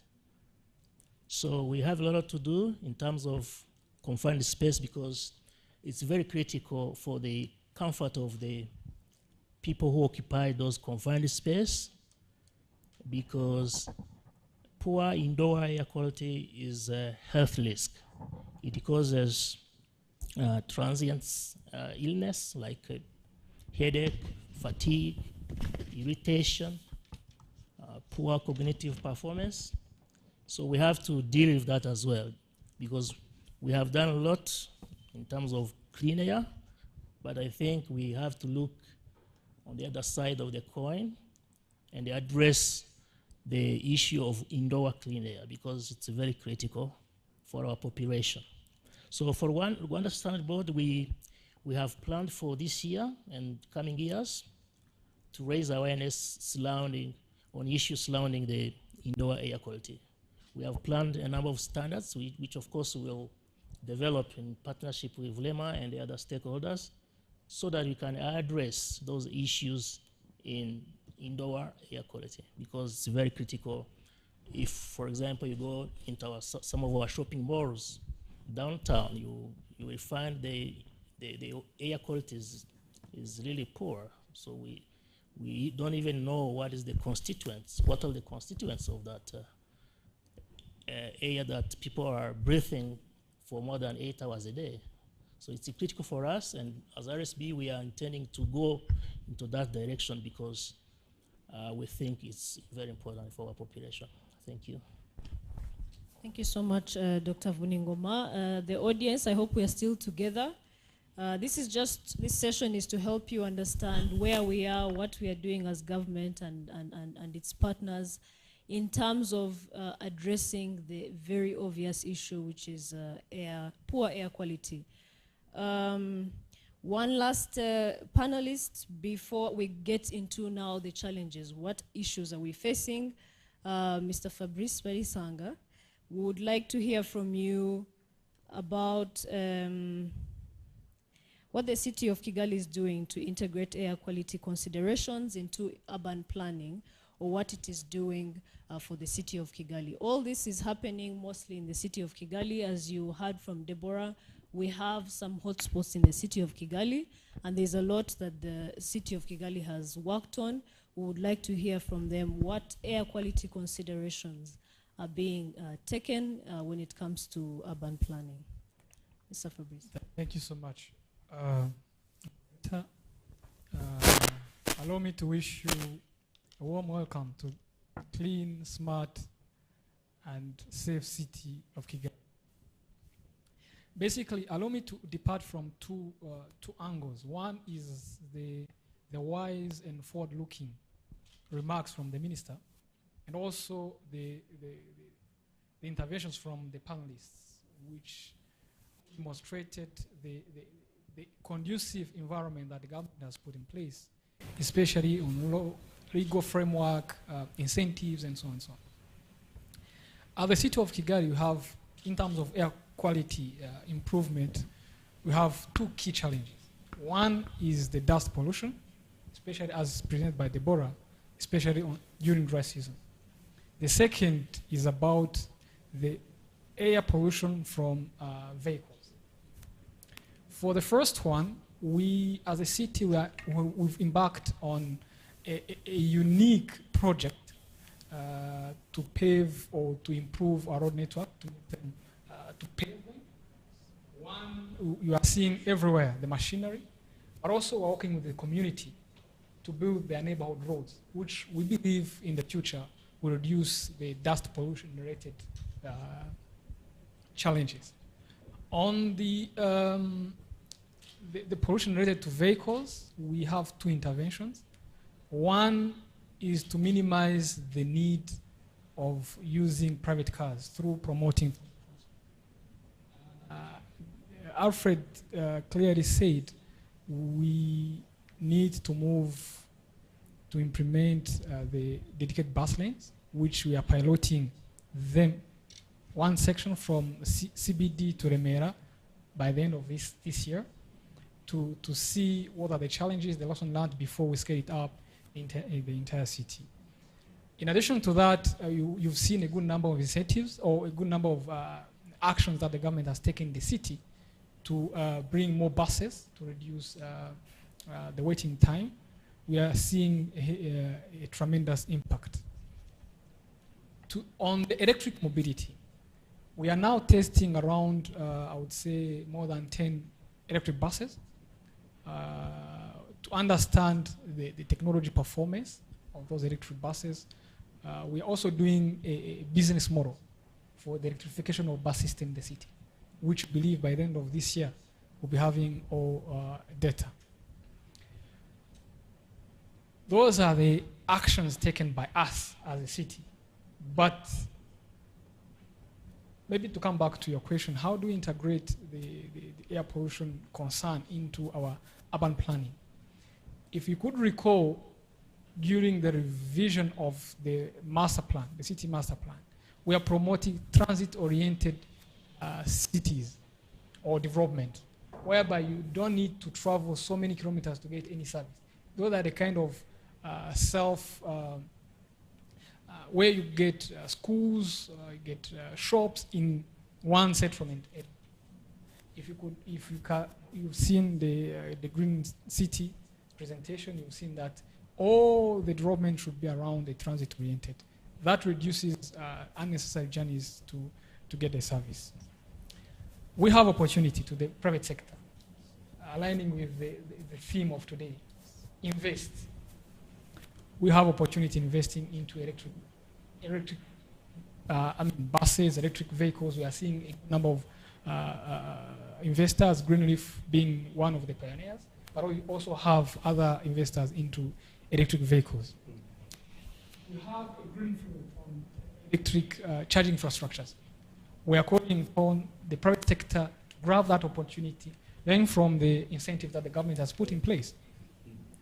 However, these initiatives are expensive. To be affordable to our community, to the citizens, we need access to cheap financing. If you are bringing an electric bus, which costs more than 3 times a diesel bus, and the user is a citizen who has to pay a fare, if you think the fare will cover everything, then there will be a challenge. Therefore, we call upon the entire community on how we can mobilize cheap financing to be able to make the green initiatives affordable to the community. And this will open opportunities to the private sector to invest into these green initiatives, which in return will have a positive impact on air quality. Thank you. I think this is something very interesting for the private sector to hear. I hope it's the first time you're hearing it. Thank you so much, Mr. Fabrice. That has been very informative. I would like to go to the challenges now, and I'm going to use 1 minute for DDG Rema as well as Mr. Ben Michael before we go to our key discussants to help us understand better how to move forward. So DDG, which sectors or regions in Rwanda still face the most significant air quality challenges? Because now we're looking on how to strategize, how to use our limited resources and invest right if we are going to fast track our journey in improving air quality. Thank you.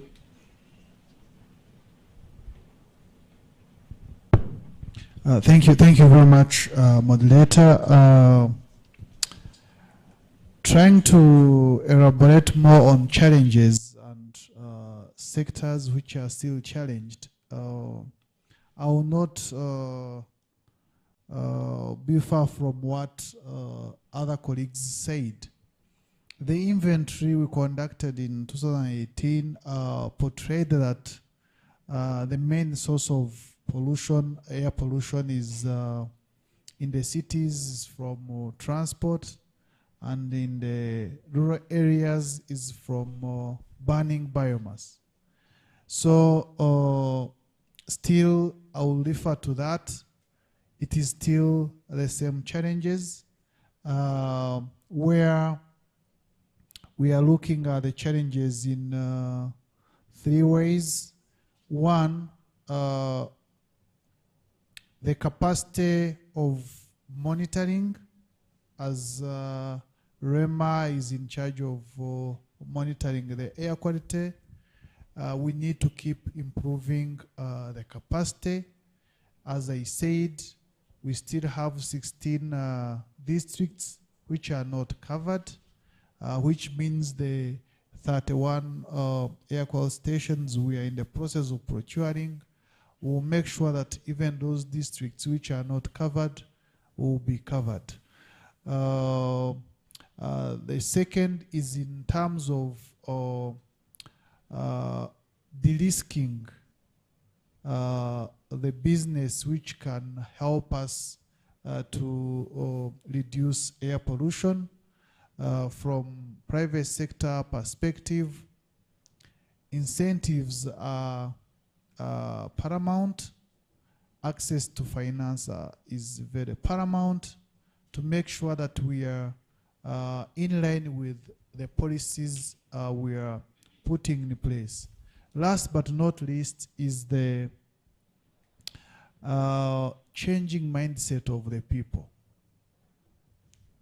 which is a big challenge, and we need to work hand in hand with various partners here in the room and others who are not in this room to make sure that at least citizens understand the risks pertained to the air pollution, but also understands well the benefits they can have if they adopt some best practices we described here. We are talking about e-mobility, but when you discuss with some of the citizens, they shy away to take an electric motorbike because it hasn't a sound.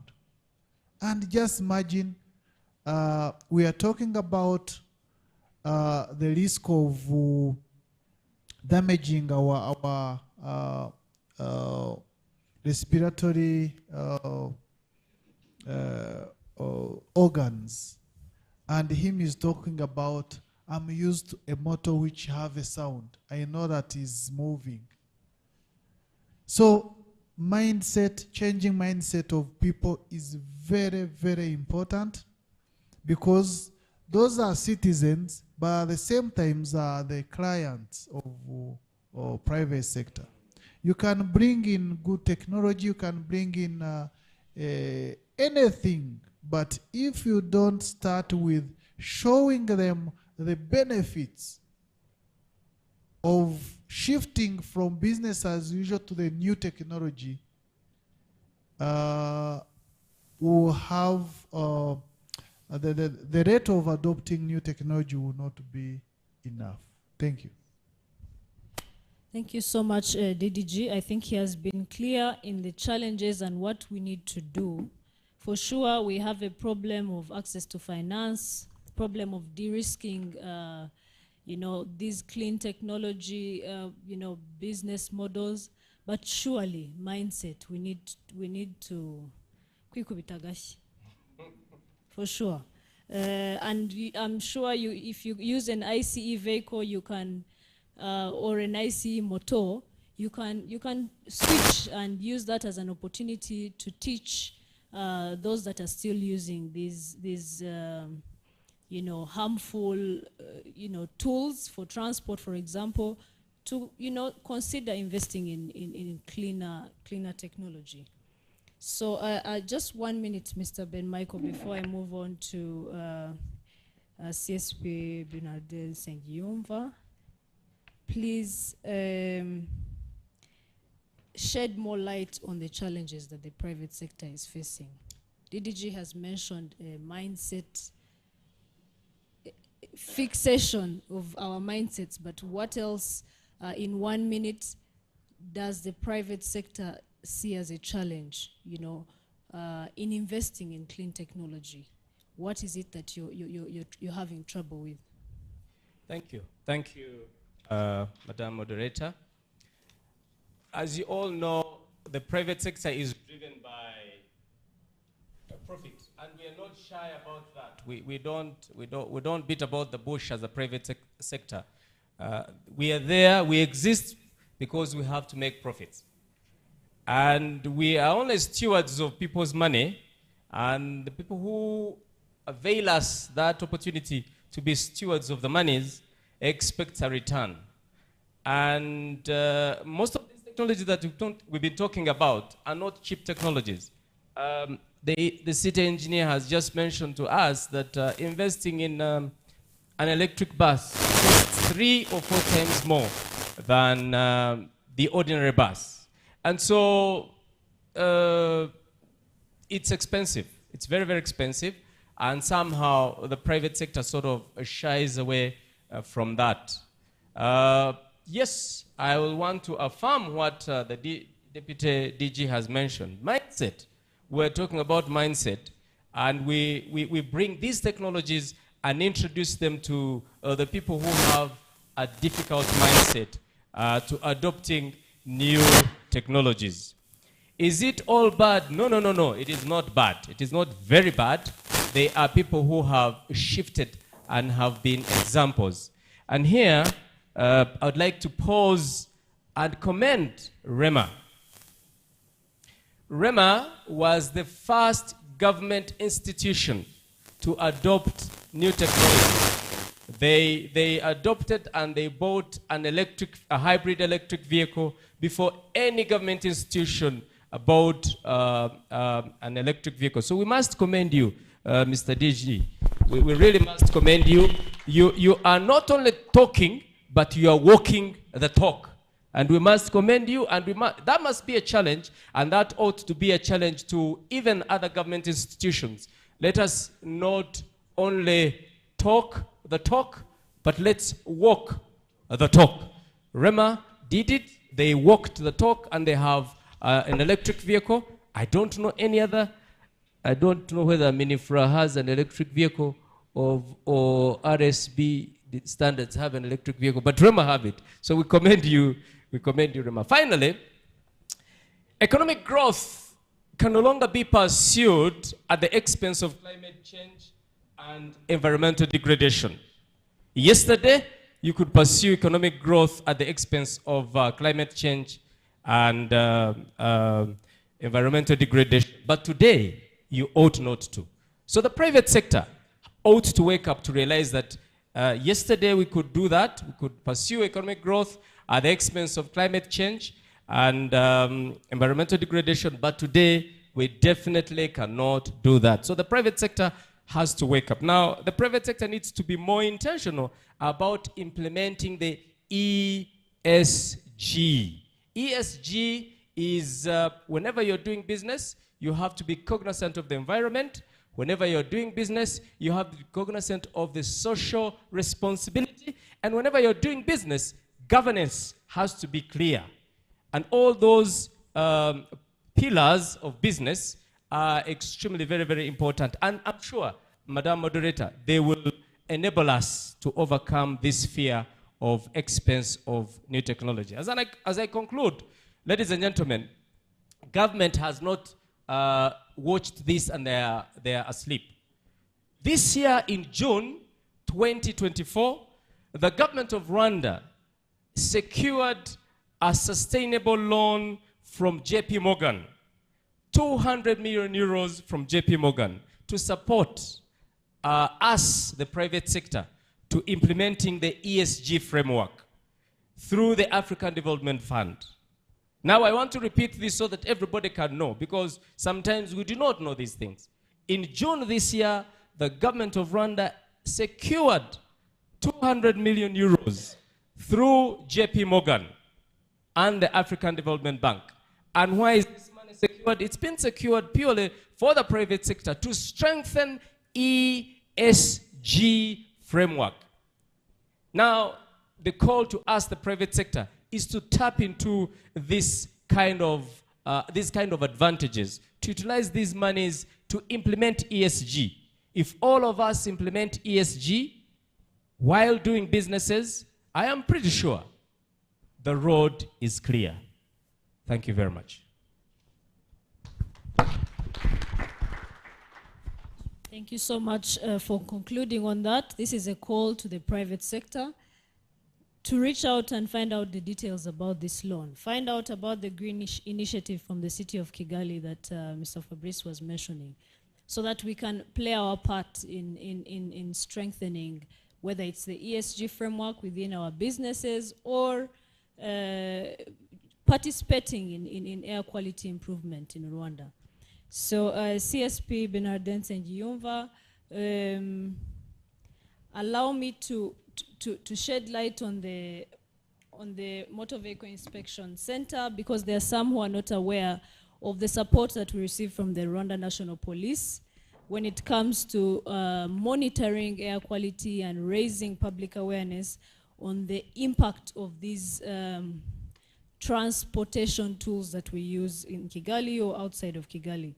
So what has been the impact of Rwanda's vehicle emission testing program in reducing air pollution, and how has compliance improved over the years? We have always participated together with you in doing vehicle emission testing.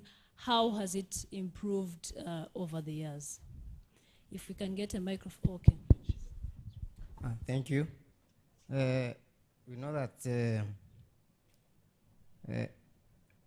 a vehicle must be certified when it passed the emission test.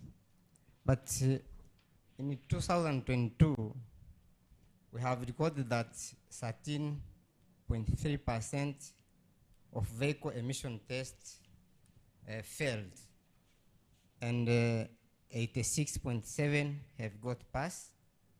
But in 2023, last year, we have recorded 7.2% vehicle emission tested were failed, and 92.7 got passed, which means that the improvement. Concerning the compliance, this is characterized by improvement of awareness of vehicle owner in air pollution issues. There is the establishment of new inspection centers in the provinces. You know that this time we have 4 inspection centers with emission testers. We test the vehicles with different machines. For machine to test diesel vehicles and the other to test petrol vehicles. So for the people who are not near the inspection centers, we use what we call mobile test lane with emission testers to go to test the vehicles for those who are not near the inspection centers, like in Rusizi district or Ngoma. So we use the mobile test lane. So lastly, we encourage the people to use hybrid or electrical vehicles. Thank you. Thank you so much for that good news. I'm sure most of us may not have known that this has extended outside of Kigali. And it's good to hear that the police is continuing to support in the fight against air pollution. To you, Professor Kabera, we would like to hear from you on behalf of the academia. What are the recent findings? If no recent findings, how are the findings that you had before informing, the strategies or initiatives to fast track our fight against air pollution? What new information can you give us that can strengthen us in this fight? Thank you. Yeah, Very thank briefly, you too. because we are running out of I'm time. going to be very fast. So anyway, I'm a full professor now, not associate professor. No, it's fine. It's okay. It's just information. It keeps changing. So we have by now like 4 projects. Last year I shared what we did last year's, but by now the first project that we are having, we want to characterize pollutant from cooking emissions. Like now there is something that probably people are talking about PM 2.5, PM 10, but there is another one which is really very serious, which is called the PM1.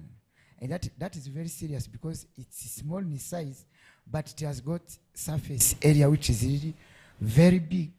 And this makes PM1 more likely to carry heavy metals, chemicals, and VOC, volatile organic compound, on its surface. And that is really very bad for health. So now, you see, it's really dangerous because it can also enter into bloodstream, and then it can cause heart attack, etc. So, and then now we have started. That's the first project looking into polycyclic aromatic hydrocarbons, PHS, because those ones are organic and they are not similar. So we want to see the quality, the type of pH that we have, PAHS, that we have got in our emissions from cooking activities. Because like some of you may know, we have like types like parent pHs and like ox pHs, which are oxygen, etc. Then another work, this is for PMs. So we did a lot of work on PM 2.5 and PM 10. Now we are tackling PM 1. And then another work that another student, a PhD student, is doing, whom I'm supervising, is working on gases and black carbon. So those gases, they're like CO, carbon monoxide. We have also NOx, we call them NOx, but they are NO2, and it's carbon dioxide, and of course black carbon. So and then the work the second one, my colleague was talking about methane gas. So we have a work that we are collaborating with the Colorado University. As you know, methane contributes about 25% to global warming from climate change. But many times it is stronger than CO2, like everyone knows. And then because its ability to trap the heat. But its lifetime is short, like my colleague said. And then because it breaks down over time, actually, not like CO2. Now, the work that we are going to do, we get emissions from reservoirs and also from wetland. So we are going to use both satellite and other work. So we are just at the initial status. We are writing the proposal, and also we are going to recruit a PhD student that we are going to support during her or his journey for years. So that was second work. The third one is simple. Now we have developed some local sensors from Internet of Things, the center that we have got within the college. So now they are available. We are testing them. They are very cheap because they are local manufactured. And then lastly, there is another work which was completed whereby one of my colleagues was looking into schools, primary schools, and looking at how people, normally they talk about like when you take kids to school, drop-off times, but normally we have also to look into when those kids are in schools, they are in the buildings. And then another thing probably I may contribute to what Fabrice was saying, we have a project with the city of Kigali, whereby we are going to look into those, so we call them the car-free zones. But the truth, when we talk like about car-free zones, if you go behind of the city of Kigali, and you know Quartier Mateus is busy, we don't know, probably it's not really free. So there is no one who has tried to do work on that. So we are going to have some points whereby hotspot that we are going to measure and then come up with the results. Another thing, probably a challenge for REMA, I discussed with one of your colleagues, DDG, you don't have portable sensors, so that is also a challenge. I wanted to ask the one, Deborah, but I think it is in mandate of the boss of REMA. It's good to be having also those portable, so then people can move around and see where really air pollution is a problem. So thank you very much. Thank you so much, CSP Bernardin Sengiumva and Professor Kabera, for giving us more information to, feed into this discussion. We are excited to hear the findings from these new projects. You're partnering with government, you're working internally in UR. We look forward to seeing the results, because touching on vulnerability of school-going children, these aspects of car-free days that maybe may not be noticed, it is good to hear from academia so that we can always improve.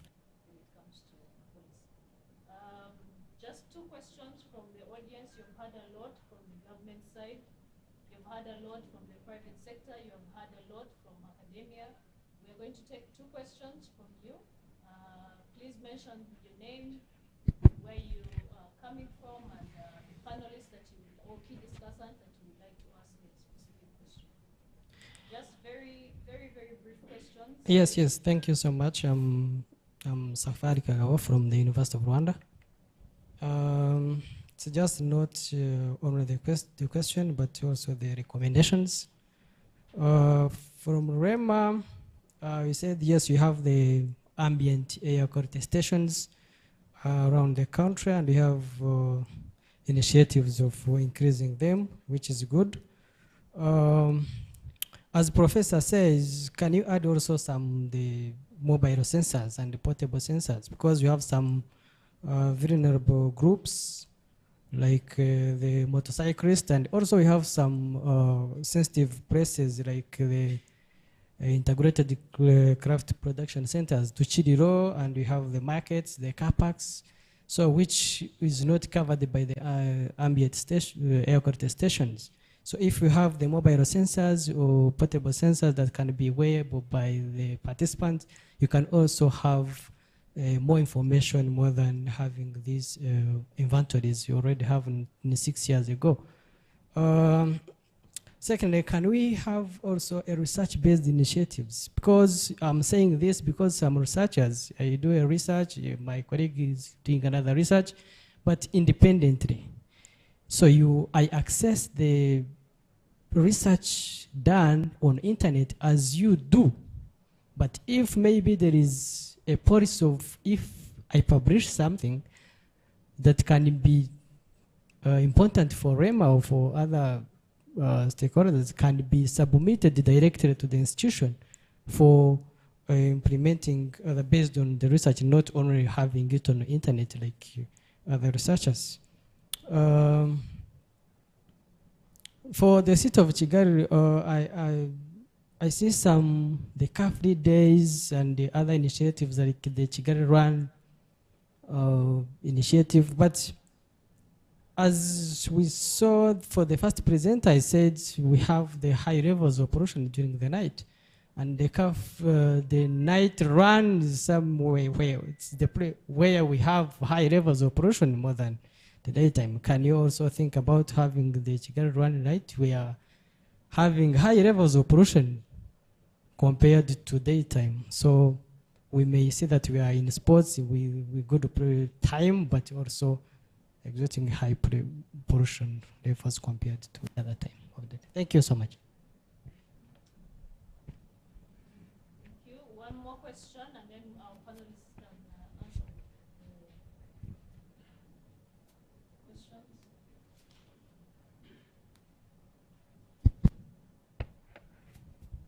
Thank you very much. My name is Chester Wajla, and the question has to do with looking at the area where we have the vulnerability of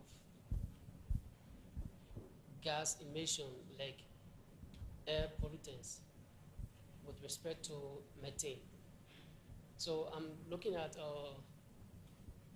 schools, we got universities, or even local institutions. So due to the activities that are done on campuses at different level, high and low level university, local high schools, people deal with food. We have food waste, which is also one of the sources of methane gas. So what strategies that needs to be put into place or to be integrated in schools to help reduce or minimize the emission of methane gas, from like food waste or other activities? Thank you. Thank you so much. We have two questions. One that is focusing on research-based initiatives and having more portable testers. And he also wants to know what we are doing as far as dealing with waste in schools that contributes to methane emissions. Yes, DDG. Yeah,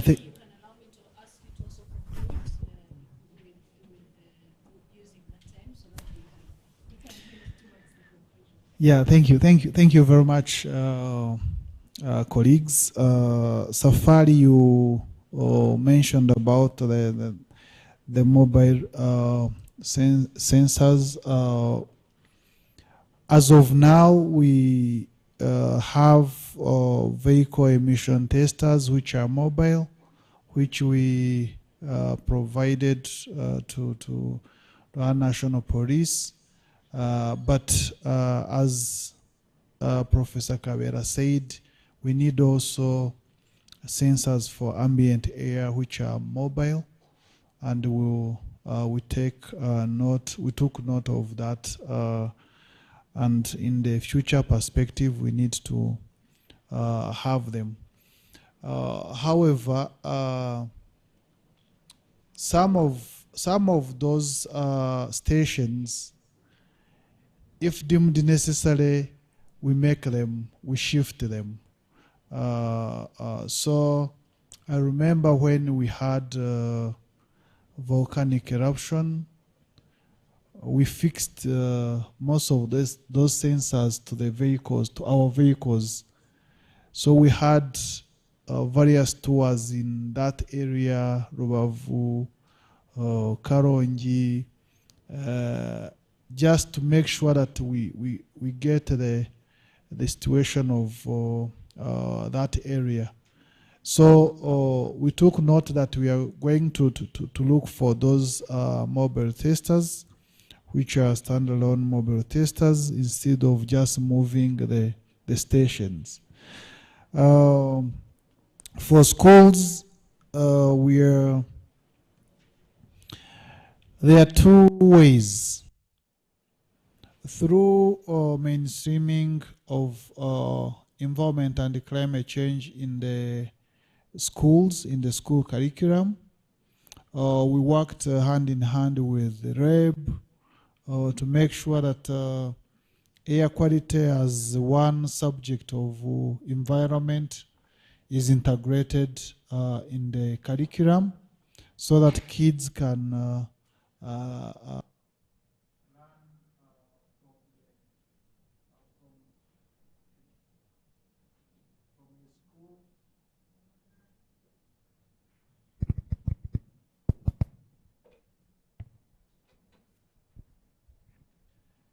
there are two ways. One is mainstreaming through the curriculum, so that schools can teach students the best practices of reducing emissions.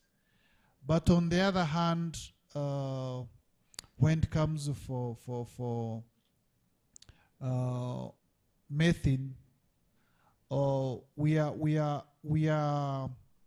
we have a big program on circular economy, where we are preaching that no waste is wasted. So the waste is the resource. We are encouraging big institutions to, especially for organic waste from different schools and different big institutions. Some of them are working with various innovators who are making briquettes out of the organic waste, and others are making different things. But those are the small scale level. While we are working on entire solid waste management chain in the country, but also specifically in the city of Kigali, you saw that Nduwa was upgraded. Now there is a clear separation of waste before handling the waste, and that's the first step to valorize the waste. So it's a work in progress, but looking at where we came from, there is a hope that we will achieve more. Moderator gave me a hard task also to conclude on this panel discussion. To be honest, we had various perspectives from different institutions. From REMA, you heard what we are doing to improve the monitoring. That's the main role of the regulator. You heard what the city of Kigali is doing to make sure that we are in the livable city. You heard what Ministry of Infrastructure is doing to incentivize private sector to bring in technology which is helping us to reduce emissions.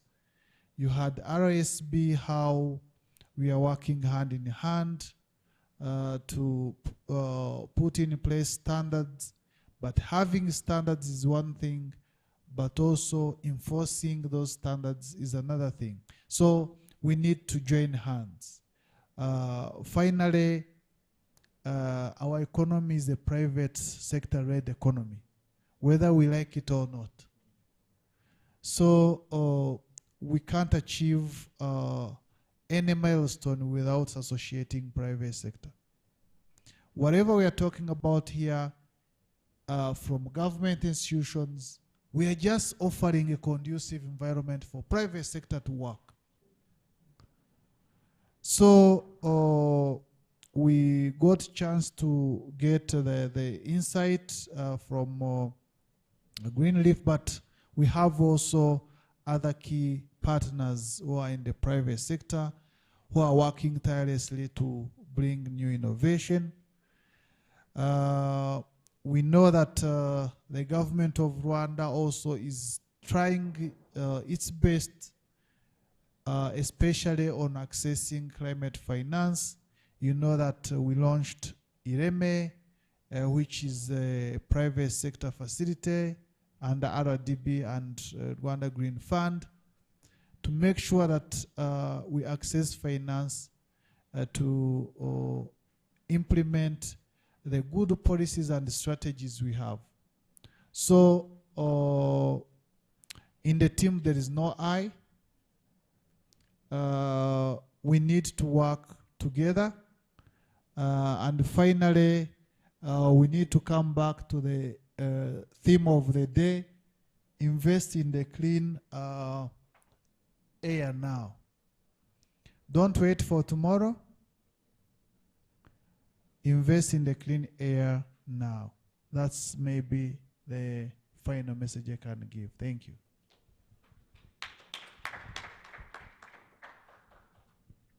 Thank you so much, DDG. A very big thank you to our panelists. I think he has really spoken for all of them. And the message is clear: invest in clean air now, whether it is through research or whatever other means if you're in private sector. Thank you so much for giving us this time to have this discussion, and we wish you a very good rest of the event.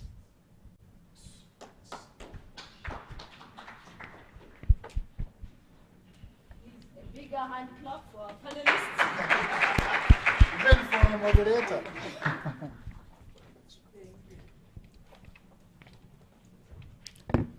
Thank you, everyone. Thank you for good session. Thank you, moderator. Thank you, panelists. Thank you, the audience. So, please, when we are concluding, remember to register. There is a shared QR code which is moving around. Please remember to register.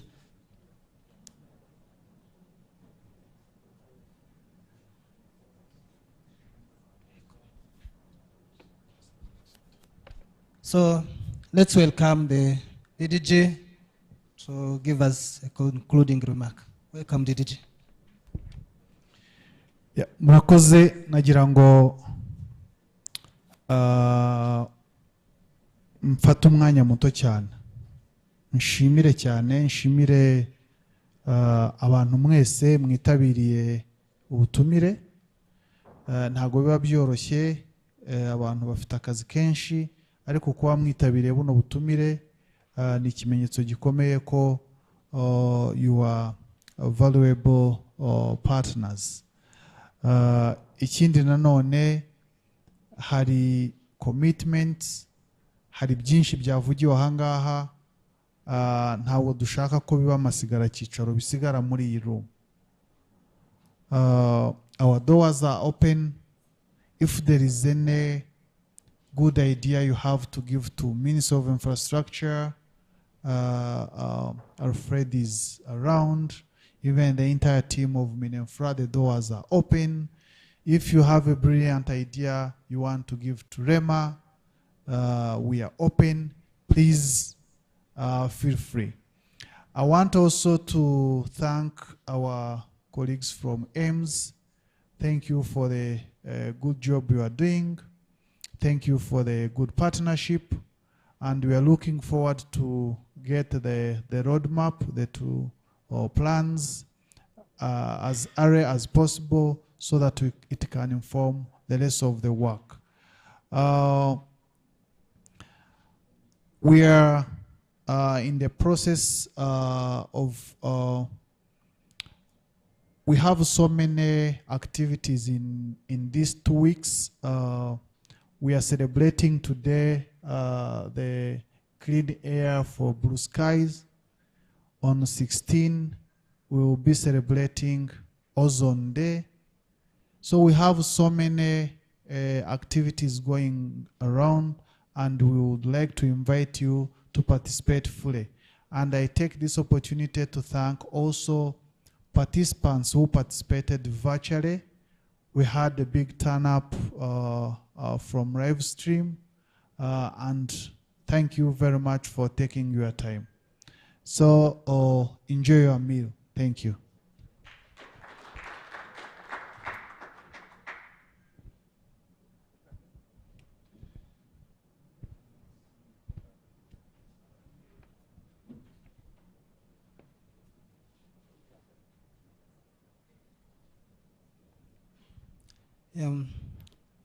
Thank you once again. The restaurant will turn left. Please join us on table so that we can share.